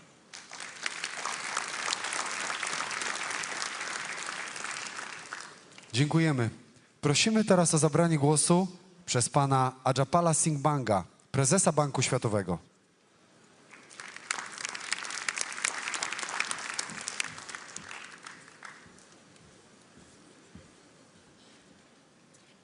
Thank you, and I want to start by thanking the governments of Poland and Ukraine for bringing us together. I've got 3 points to make, and the first one is that Ukraine has to be building the economy of the future. In that point, I would like to bring out the story of Poland. Poland's own development story is one of hard choices and sustained reforms and private enterprise and integrating with Europe. It did not happen overnight. It was driven by the determination of its people and a determination to build a better future, even in the face of uncertainty. And today, Poland is one of Europe's economic bright spots. I believe that Ukraine, which is fighting for its sovereignty, its people, and its future, can have a powerful lesson from there, that reconstruction is not only about rebuilding, it is about building the foundations of what comes next. And we're in the midst of football season. If you follow Ronaldo or Messi, they don't score goals by waiting, they score goals by anticipating where the ball goes. And that's where they are, and that's how they play, and that's how they lead. We've got to do the same with the Ukrainian rebuilding of the future. You know, skate to where the puck is going, run to where the ball is going. And I think that's a huge opportunity. The second point I want to make is that we have been steadfast partners for Ukraine's development over this period.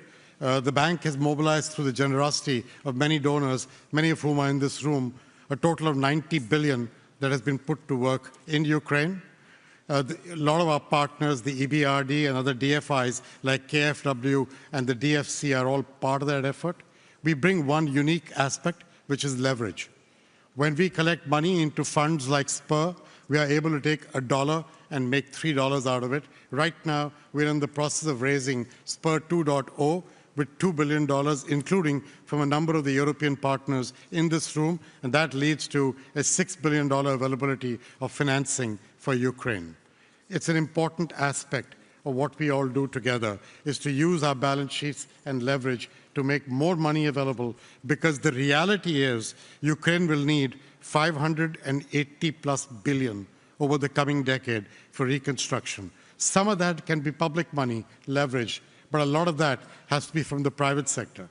And the private sector will not come without rule of law, without reforms of the right type. You've heard a number of speakers before me. I'm not going to elaborate on that, but I will say this. There are reforms that Parliament needs to pass. Those are being done, but they get complicated. There are others that the Cabinet of Ukraine can process on its own. I'll give you a couple of examples. Launch a sort of viability gap fund to enable the gap between the risk of a project and the likelihood of it getting executed, to enable that to be met. Do basic energy sector reforms. That's another example of what they could do.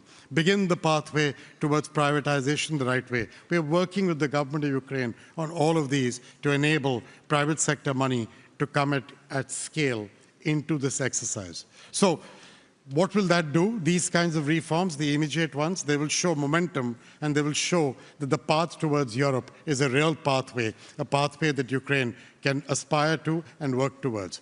So what I'm here to tell you is, we at the World Bank, we are very committed to being partners for Ukraine in its journey towards the future, in its journey towards the soccer ball going to a new location. They've got to get to that location. We're very much a part of what they want to be, and I believe that the Ukrainian people must be allowed to help choose their own future in this way, encouraged by all of us, encouraged by our support, but not anything more than that. Helped, encouraged, and guided, but then it is their future and their choice to make, just like the Polish people did when their opportunity came. So I'm glad we're here in the right place at the right time, happy to be of help, and want to be a part of the future for Ukraine as well. Thank you very much.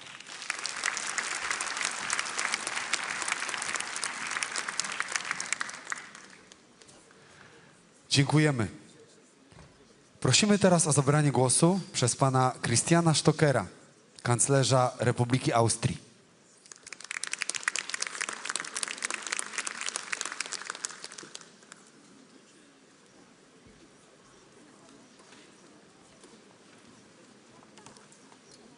Prime Minister Tusk, Prime Minister Svyrydenko, President Costa, President von der Leyen, Excellencies, ladies and gentlemen.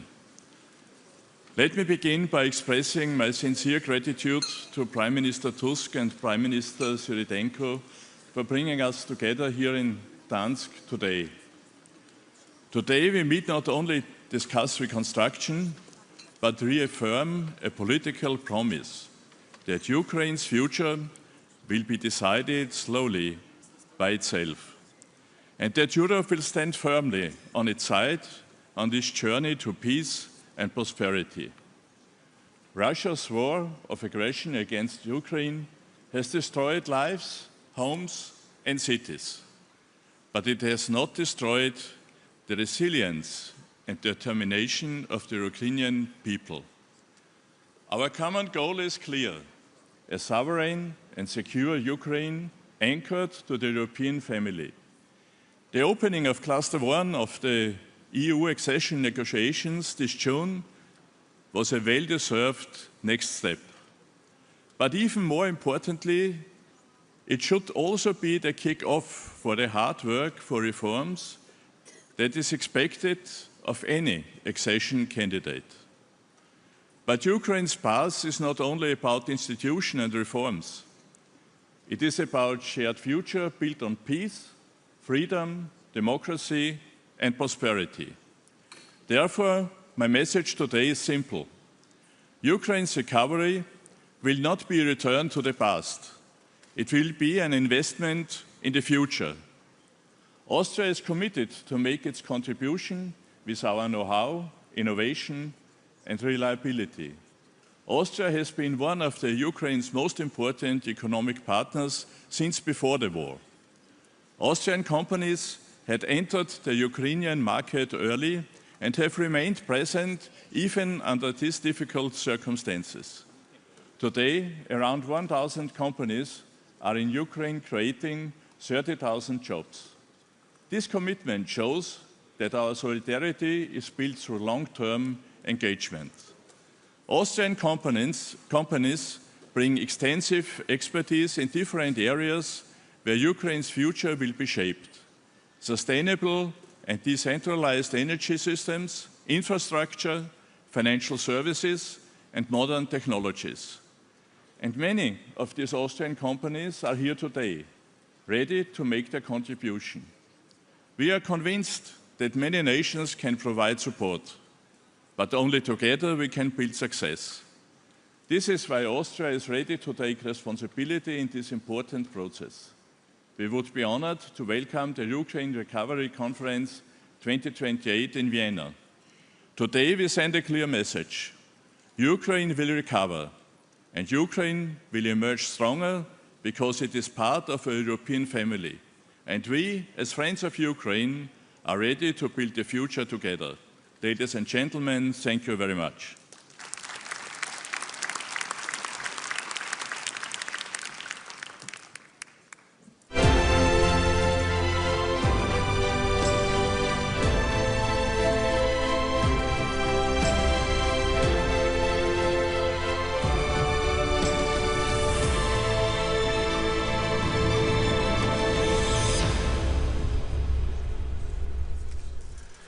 Dziękujemy. Szanowni Państwo, teraz zapraszamy na dwa panele dyskusyjne. Już za chwilę pierwszy z nich zatytułowany Defending West Values and the Future Through Building Back Better. Moderator Rob Oliphant, sekretarz parlamentarny Kanada. Uczestnicy David Lammy, wicepremier, lord kanclerz oraz minister sprawiedliwości Wielkiej Brytanii. Jeremy P. Lewin, podsekretarz stanu do spraw pomocy zagranicznej, spraw humanitarnych i wolności religijnej, Stany Zjednoczone. Radmila Siekieryńska, zastępca sekretarza generalnego NATO. Matthias Kormann, sekretarz generalny Organizacji Współpracy Gospodarczej i Rozwoju. Maria Malmer-Stenergaard, minister spraw zagranicznych, Szwecja. Odil Renobasso, prezes Europejskiego Banku Odbudowy i Rozwoju. Tone Kaiser, minister spraw zagranicznych, Słowenia.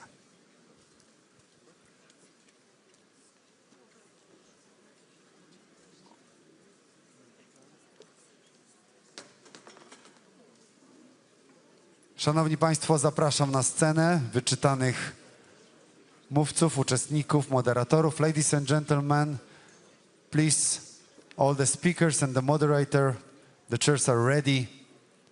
We can begin.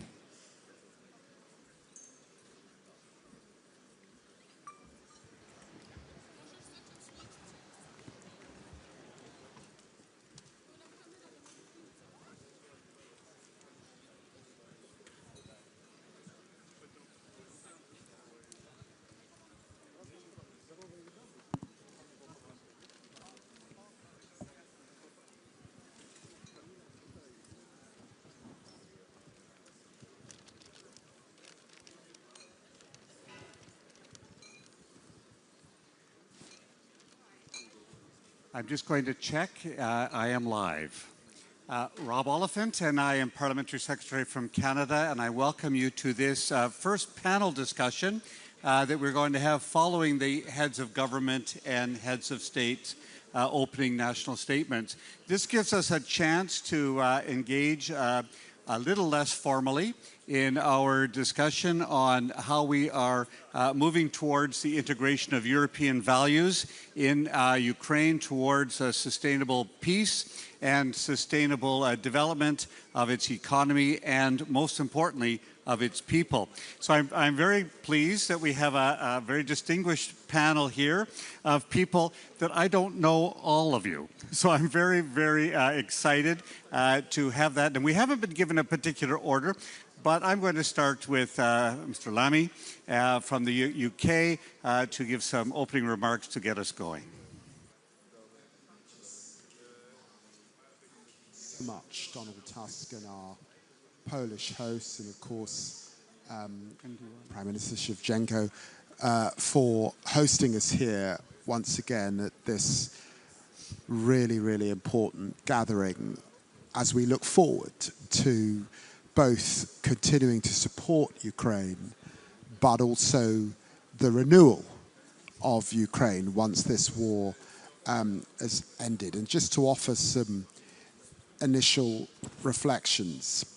The first is to absolutely maintain that for the West, and certainly for friends in Europe, we recognize that Ukraine is on the front line, and this is absolutely our war too. And that's why we've stood with Ukraine right from the very beginning, and I was very pleased to recommit the UK and to announce our 270 million further donor contribution to Ukraine over this time. And we made a commitment now a few years ago that we would continue to support Ukraine militarily, economically, and politically for as long as this war continues.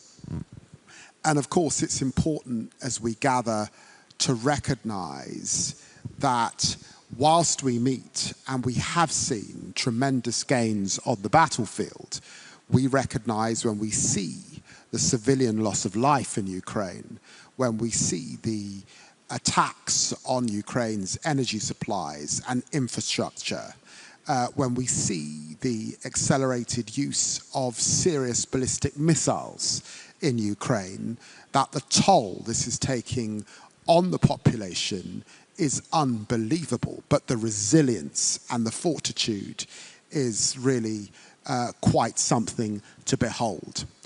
But then second, we admire the ingenuity, the innovation that we see right across the country. And we recognize too that the nature of warfare is changing, that there is so much, yes, we invest, but in many ways we invest to save, because we recognize that that innovation comes back into the European and Western family as we reflect on the changing nature of war. And of course, we see that in other theaters of conflict across the globe, and certainly in the Middle East as well.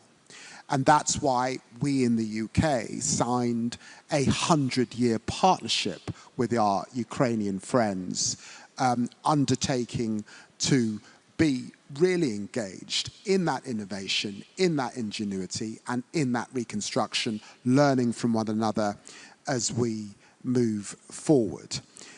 The UK, of course, is absolutely part of the European family.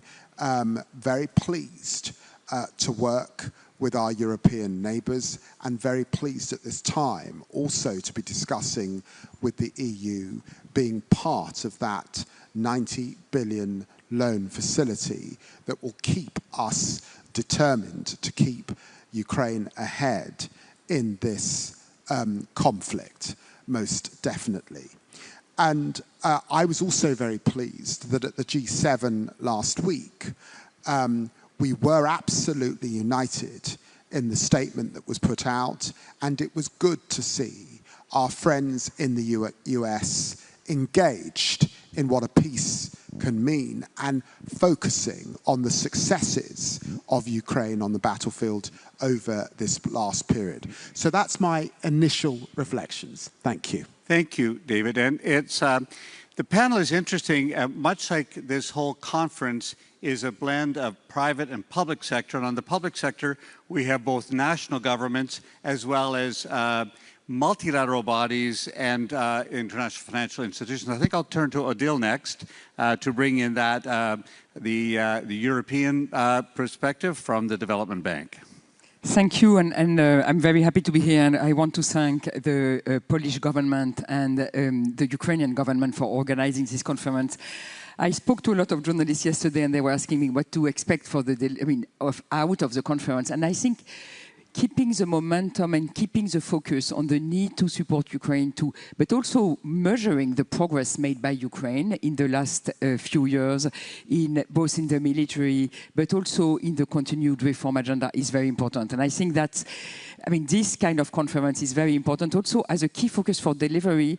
Just, for example, a bank like us, we are going to sign more than 500 million projects in the next 2 days that will provide really delivery for Ukraine.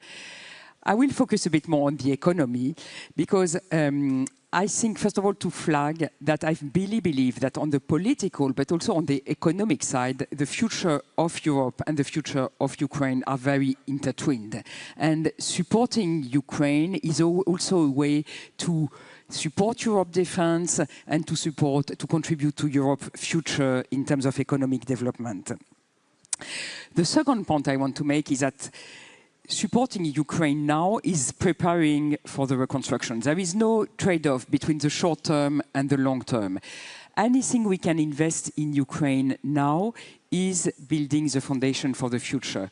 Because keeping the economy running, keeping infrastructure functioning, access to water, access to electricity, access to heating, is a way to keep the business going, is a way to generate revenues, is a way to support the military activity. So I think everything we can do now is absolutely relevant. And that's why for us as the EBRD, we've been doubling and increasing our investment in Ukraine since the beginning of the war, thanks to the support of shareholders, thanks to the support of donors. And we've deployed more than 10 billion euros in the last 4 years since the beginning of the war, and more than half of it in the private sector, which reflects the fact that the private sector continues to work, the banks function, private companies' business continue to invest, they reconstruct as soon as they have the need, and so forth. And this is a key driver for European, but also Ukrainian resilience. And when preparing for the reconstruction, preparing on building back better, we need to think about the foundations of what is absolutely needed to do that. The first thing is scale, and that's why working through Multilateral Development Bank is a very good way to get scales because you get leverage. That's what Ajay Banga explained. With €1 put in the bank, we can deliver €4 of investment, and this is a very strong way to deliver together also in a coordinated manner on a shared objective. The second very important takeaway for me is the need to continue reform.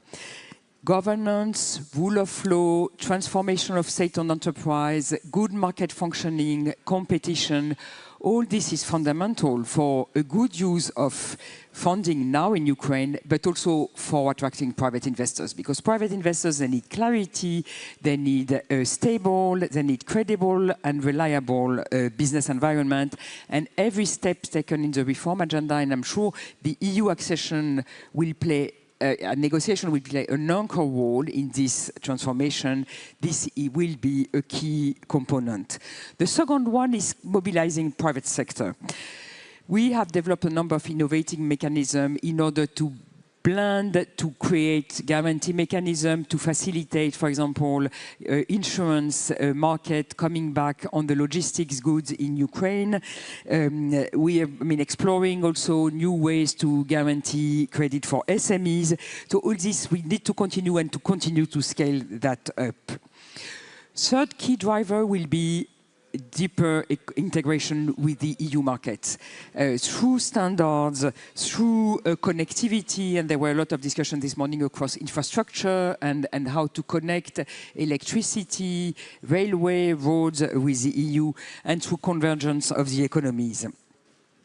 The fourth component is human capital. There has not been too much talk about that, but helping with the reintegration of veterans, training people, helping people to come back in Ukraine, all these elements will be a key component for the recovery because shortage of human capital is one of the main challenges for businesses today in Ukraine. And last point I want to make is to the need to act with urgency. Anything we can do now will prepare a better future for Ukraine in the future, and working together to this end will be, key for our collective success. Thank you. It feels often like we are living into the future every day. I just want to thank Deputy Prime Minister Lemmy, who I understand has to leave. Intervention must have been told to me that you had to leave early, so thank you for contributing right away. One of the collateral benefits we've had from Russia's illegal invasion of Ukraine is the shrinking of the Atlantic Ocean and the Euro-Atlantic, transatlantic relationship. And I'm going to turn to Jeremy now from the American perspective to offer some of his wisdom and thoughts. Thank you. Thank you. Since he took office in his second term, President Trump has been very clear that this war, which is now entering its 5th year, needs to end. And we need to find a way to bring about peace. And that's a challenging process, and it's one that involves everything from reconstruction to sanctions to battlefield progress. And I think, as many have pointed out, through Ukraine's bravery and its ingenuity, in this 5th year of the war, they're making incredible progress, which to many is a signal that perhaps we may be reaching another opportunity to drive towards peace. And, in terms of our financial support for Ukraine's recovery and reconstruction, we have 2 goals. It's helping to bring about peace and then preparing for it. And, because ultimately, Ukraine's reconstruction and recovery can't happen without peace. It's very difficult to rebuild an economy and a society when you're under daily bombardment. I mean, yesterday at the G7 Energy Ministerial, the Ukrainians were presenting the figures, and it's literally hundreds of attacks every single day. And there's no way to build long-term prosperity like that. And so the long-term prosperity for Ukraine ultimately lies through peace. In the short term, that means they need to win the war and survive long enough such that the peace process, which is hard, and the United States has taken a leading role, President Trump personally has taken a leading role because he believes that this war needs to end.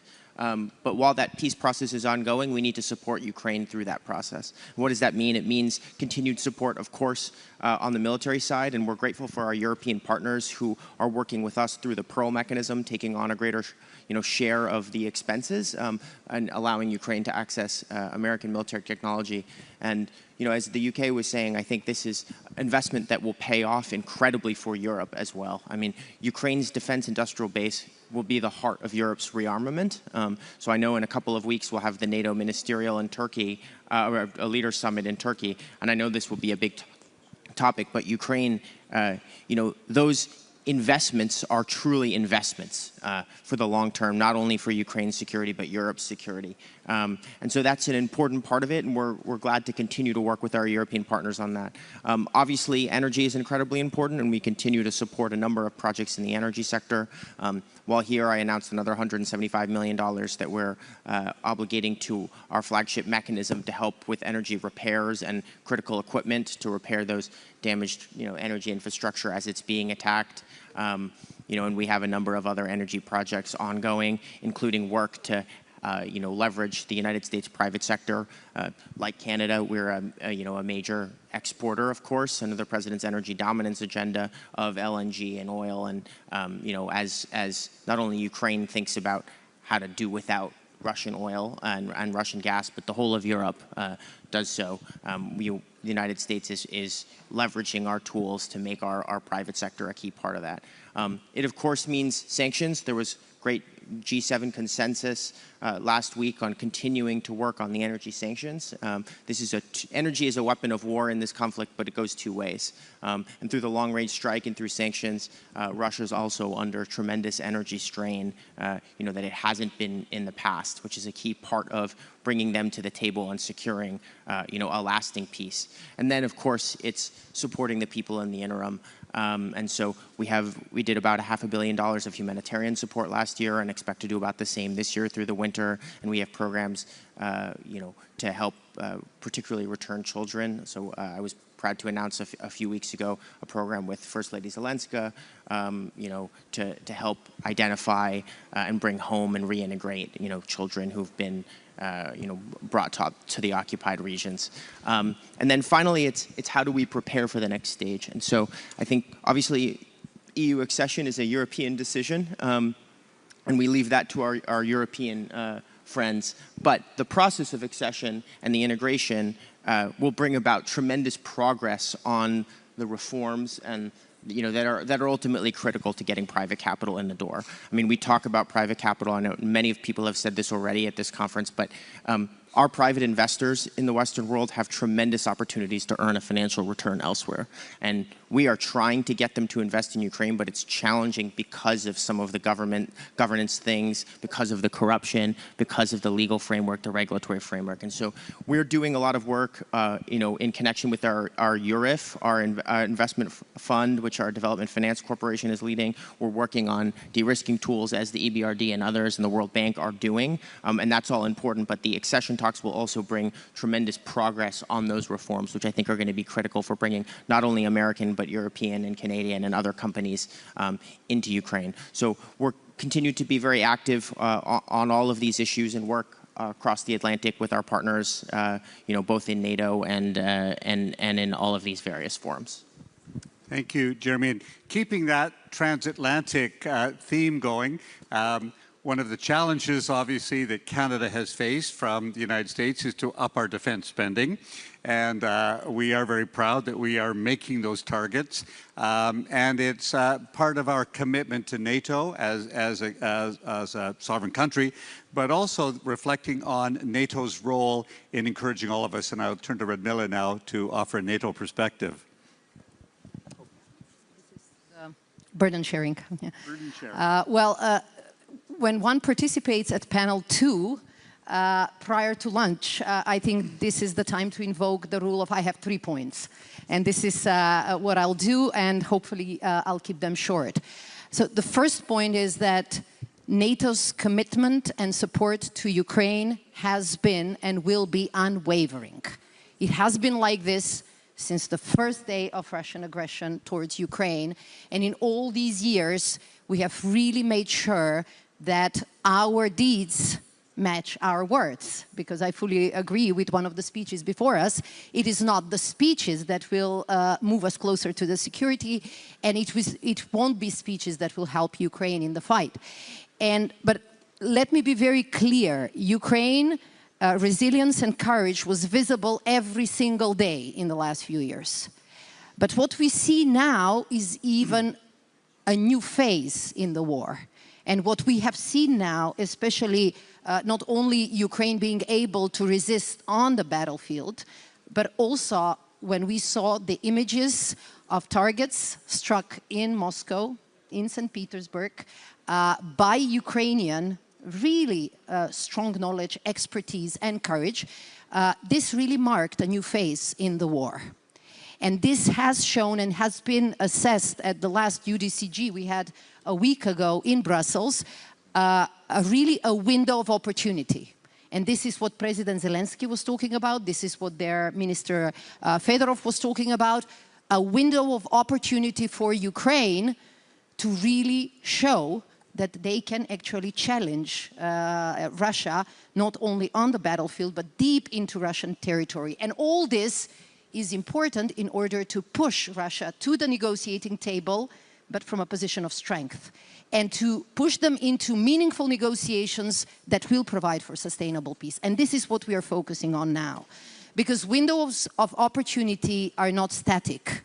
They're not forever. They come and go. If you don't seize them, they will be a wasted opportunity. So now, this was a very strong call during our last defense ministerial meeting on allies to support Ukraine with the necessary priorities. Until now, we have directed more than $6 billion to Pearl. Several people raised it. It's an important mechanism because it deals with Ukraine's priorities on the battlefield. It's basically ammunition, air defenses, and drones. And if you look at the numbers, especially in air defense, 75% of all the missiles necessary for Ukraine's Patriot batteries come through Pearl. 90% of all ammunition in other systems also come from Pearl. So it was very good that allies committed to continuing this support. And I look forward also to Ankara, where these pledges will be made again. And today, when we heard some announcements. Second comment, recovery needs peace. And this is why, regardless of how quickly we get to ceasefire and negotiations, we also have to think ahead into the future. We will need to support Ukraine also post-ceasefire, post-negotiations, because what we see is that the future Ukrainian forces will pave the way towards sustainable peace. There is no alternative. And this is why our focus is not only on the battlefield today, keeping them strong in the fight, but also making the basis for strong armed forces of Ukraine. And the third comment is, you mentioned here building better. Building better cuts both ways. All of us are very supportive to Ukraine building their forces. But let's be honest, they're also helping us build our forces, our capabilities, our resilience, with the lessons learned from what is definitely a new type of warfare. So there is an element of a two-way street that we have to acknowledge here, and I was glad that many presidents did that. At the end, let me just say that we do see our commitment not only as a question of solidarity, not only as a question of believing in the same values. We see this as a shared interest. We are also investing in maintaining peace and stability at our borders. One of the other collateral benefits of Putin's illegal invasion of Ukraine is 2 wonderful new members to NATO. And Canada was very pleased to be, I believe, the first to accede to Sweden joining NATO. And it wasn't so much because we thought Sweden needed NATO, but NATO needed Sweden. Maria, take your turn. Thank you so much, dear Ukrainians, dear friends of Ukraine. We are very grateful to Canada for being the first one out. And we are very proud members of NATO. We're also proud to stand up for gender equality. So after having listened to 15 male speakers in a row, here we are, the women. But I want to talk about another woman whom I never met, but whom I admire very much. Her name is Lana Chornaorska. She was a journalist, she was an artist, she was an LGBTQ activist, and she was a drone pilot. On New Year's Day this year, she shared a tangerine with her friend Ignatius on the front line. 10 minutes later, Lana died in his arms, hit by a Russian drone. In my office, I have a framed photo of Lana that I received from Ignatius. It reminds me every day of all of those who have given their lives not only for Ukraine to be free, but also for a free and democratic Europe. In all the meetings I attend, everyone says, oh, we have to support Ukraine because Ukraine is not only fighting for their freedom, they're also fighting for our freedom. Well, now is the time to put the money where the mouth is. And Sweden, our solidarity with Ukraine, it doesn't stop at words. Since Russia launched its full-scale invasion, Sweden's support for Ukraine has amounted to 14 billion euro. This year alone, we are committing 4 billion euro in military support, including Gripen fighter jets, and 1 billion euro in civilian support. And today, I'm here to announce another support package in 3 parts. So in short, 137 million euros in energy support before this winter. Also, the Minister of Transport from Sweden is here, Andreas Carlsson, to announce an additional support to the transport sector, and also a substantial support to the World Bank Group. And like many have mentioned before me, now is really momentum for Ukraine. So now is the time for all of us to step up, speed up, and scale up our support to Ukraine. If we don't, I think history will judge us. Thank you very much. Thank you. And also, I've been going back and forth between the multilaterals and the national governments, so we'll go to OECD. Matthias. Well, thank you very much, Rob. Let me just say right up front, at the OECD, we are proud to be long-standing supporters and long-standing partners of Ukraine. The values that Ukrainians are fighting for are our values: freedom, democracy, rule of law, market-based economic principles, international cooperation. I mean, supporting Ukraine and supporting Ukraine's recovery is all about defending our shared values, and they are the strong foundation of the strong recovery for Ukraine, the same as they've been the strong foundation for growth and increases in incomes and living standards in the period post the Second World War. Recovery requires investment, investment requires trust, and trust is built indeed on that strong foundation of the rule of law, fair competition, capable institutions, a sound management of public finances. So when Ukraine works to strengthen those foundations as they are, they're not just ticking boxes for Brussels or Paris, for EU or OECD accession. Ukraine is building the confidence on which every dollar and every euro of recovery investment depends. And let me just go through some data points, because Ukraine is doing it. Ukraine is reforming, Ukraine is strengthening its foundation, and it's doing it under fire. Take corruption. I mean, corruption is a challenge so many assume Ukraine cannot overcome. But let me take you to some of our data. The share of Ukrainians who report experiencing corruption when they use public services has fallen from over 70% in 2015 to around 15% today. And just this week, our OECD Anti-Corruption Outlook found the quality of Ukraine's anti-corruption framework now meets 73% of our best practice criteria against an OECD average of 38%. On some measures of public integrity, a country at war is now outperforming the average of the world's advanced democracies. This week in Kiev, I launched 3 new OECD reviews on justice, public governance and infrastructure to help Ukraine go further: stronger planning, more open government, fairer courts. And of course, we all are focused on the scale of what comes next. And again, some data points to put things into perspective. Our friends and colleagues at the World Bank have identified that Ukraine's recovery needs are estimated at almost $588 billion US, nearly 3 times the size of its entire economy.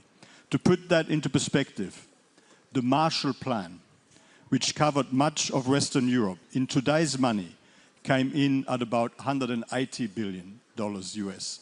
Back then, 13.3 billion. In today's dollars, $180 billion US. So Ukraine's needs are more than 3 times that. And the Marshall Plan, of course, through the OEEC, our predecessor organization, rebuilt countries that were no longer being bombed, countries that were ready to commit to peace, to build a better future together. Ukraine is rebuilding while the attacks continue and the missiles still fall. No budget, no donor conference can meet that sort of challenge alone. Mission number 1 remains, of course, a just and lasting peace with security for the people of Ukraine. And I really hope that over the period ahead, we can find a way to get closer to that. But to meet the substantial reconstruction and recovery objectives, private capital must be drawn in, and private capital is the most demanding judge of all. It does not respond to appeals, it responds to confidence, which makes reform the core engine of a strong recovery. As well as on securing the necessary capital, the strength of the recovery will depend on people. It depends on Ukrainians choosing to build their future at home, coming back when conditions allow. Peace, stability, security, and a country that works, offering hope for a better future. That is what will bring Ukrainians back. So everything connects. Stronger institutions give Ukrainians confidence to return, give investors confidence to commit, and carry Ukraine closer to the European Union and the OECD. I mean, from where we sit, Ukraine is doing the hard part, reforming while fighting. The least we can do is match it, and that is how we defend our values, and that is how together we build back better. Thank you. Thank you. And to bring us home, we'll go to Tony from Slovenia to wrap this up. Thank you. Thank you, Rob. It's not easy to be a panelist at the panel where people are dropping out and only the strongest and the most stubborn are staying. And that's NATO, OECD, and survive. Yep. Sorry, to put the joke away. It's also very symbolic. You know, 35 years ago, Slovenia opted for freedom, democracy, rule of law. What today we see Ukraine is fighting for, and we were immediately attacked. And then the message came from the European Union, you are not alone. And we fought back, and now it's 35 years since we gained our independence, and it's now more than 4 years since our Prime Minister at the time, and again now the Prime Minister, joined the historic mission together with the Polish Prime Minister and the Czech Prime Minister, went to Kiev. And the message was clear, you are not alone. And I think this message is really important to be repeated today, after almost 5 years. So we are, Slovenia is back in the first row of sincere supporters of Ukraine. This is my message today, I brought it. And we are going to increase our humanitarian development assistance as much as we can. We are joining forces. Today we are going to sign a contract to build, we are in this coalition to build the shelters. And of course, Slovenia is going to, let's say, increase our assistance also regarding the fast-track European integration. We went through this. We have institutions like Center of Excellence in Finance and other institutions in the development field, so we will work close with Ukraine. And let's not forget, everything starts and ends with people and security. And as it was said before the security is secured, the reconstruction and the long-term stability cannot be assured. So we are here today, and I think we have to give all the recognition to the Polish government who took, and the Polish people and the Polish nation, who took a huge burden on themselves, and we thank them for that. So the message is clear, Ukraine is not alone, we are working with them, and we see the light at the end of the tunnel, as it was said, and we are optimistic that the peace will come, and then the reconstruction will go with the full force. So thank you again, and I think the lunch is in front of us. I think we're competing with lunch. We are politicians and bureaucrats at the front. We are national governments and multilateral organizations and international financial institutions. But the real proof that something is happening is on that side of the wall, where hundreds of companies and organizations are hungry to do business in Ukraine. We have to keep that platform open. We have to ensure the security, the peace, working with Ukraine on the reforms to make those business realities happen for the betterment of Ukraine with Ukraine. Thank you for your attention. Thank you, panel. Serdecznie dziękujemy. Szanowni Państwo, teraz zapraszamy na drugi panel zatytułowany Investing in Human Capital, a Cornerstone for Economic Recovery. Moderator Ewa Granados, sekretarz stanu do spraw współpracy międzynarodowej, Hiszpania. Uczestnicy Carlo Monticelli, gubernator Banku Rozwoju Rady Europy. Franco Dalmas, sekretarz generalny Inicjatywa Środkowoeuropejska. Aleksander De Croo, Program Narodów Zjednoczonych do Spraw Rozwoju. Karl Nehammer, wiceprezes Europejskiego Banku Inwestycyjnego. Harry Theoharis,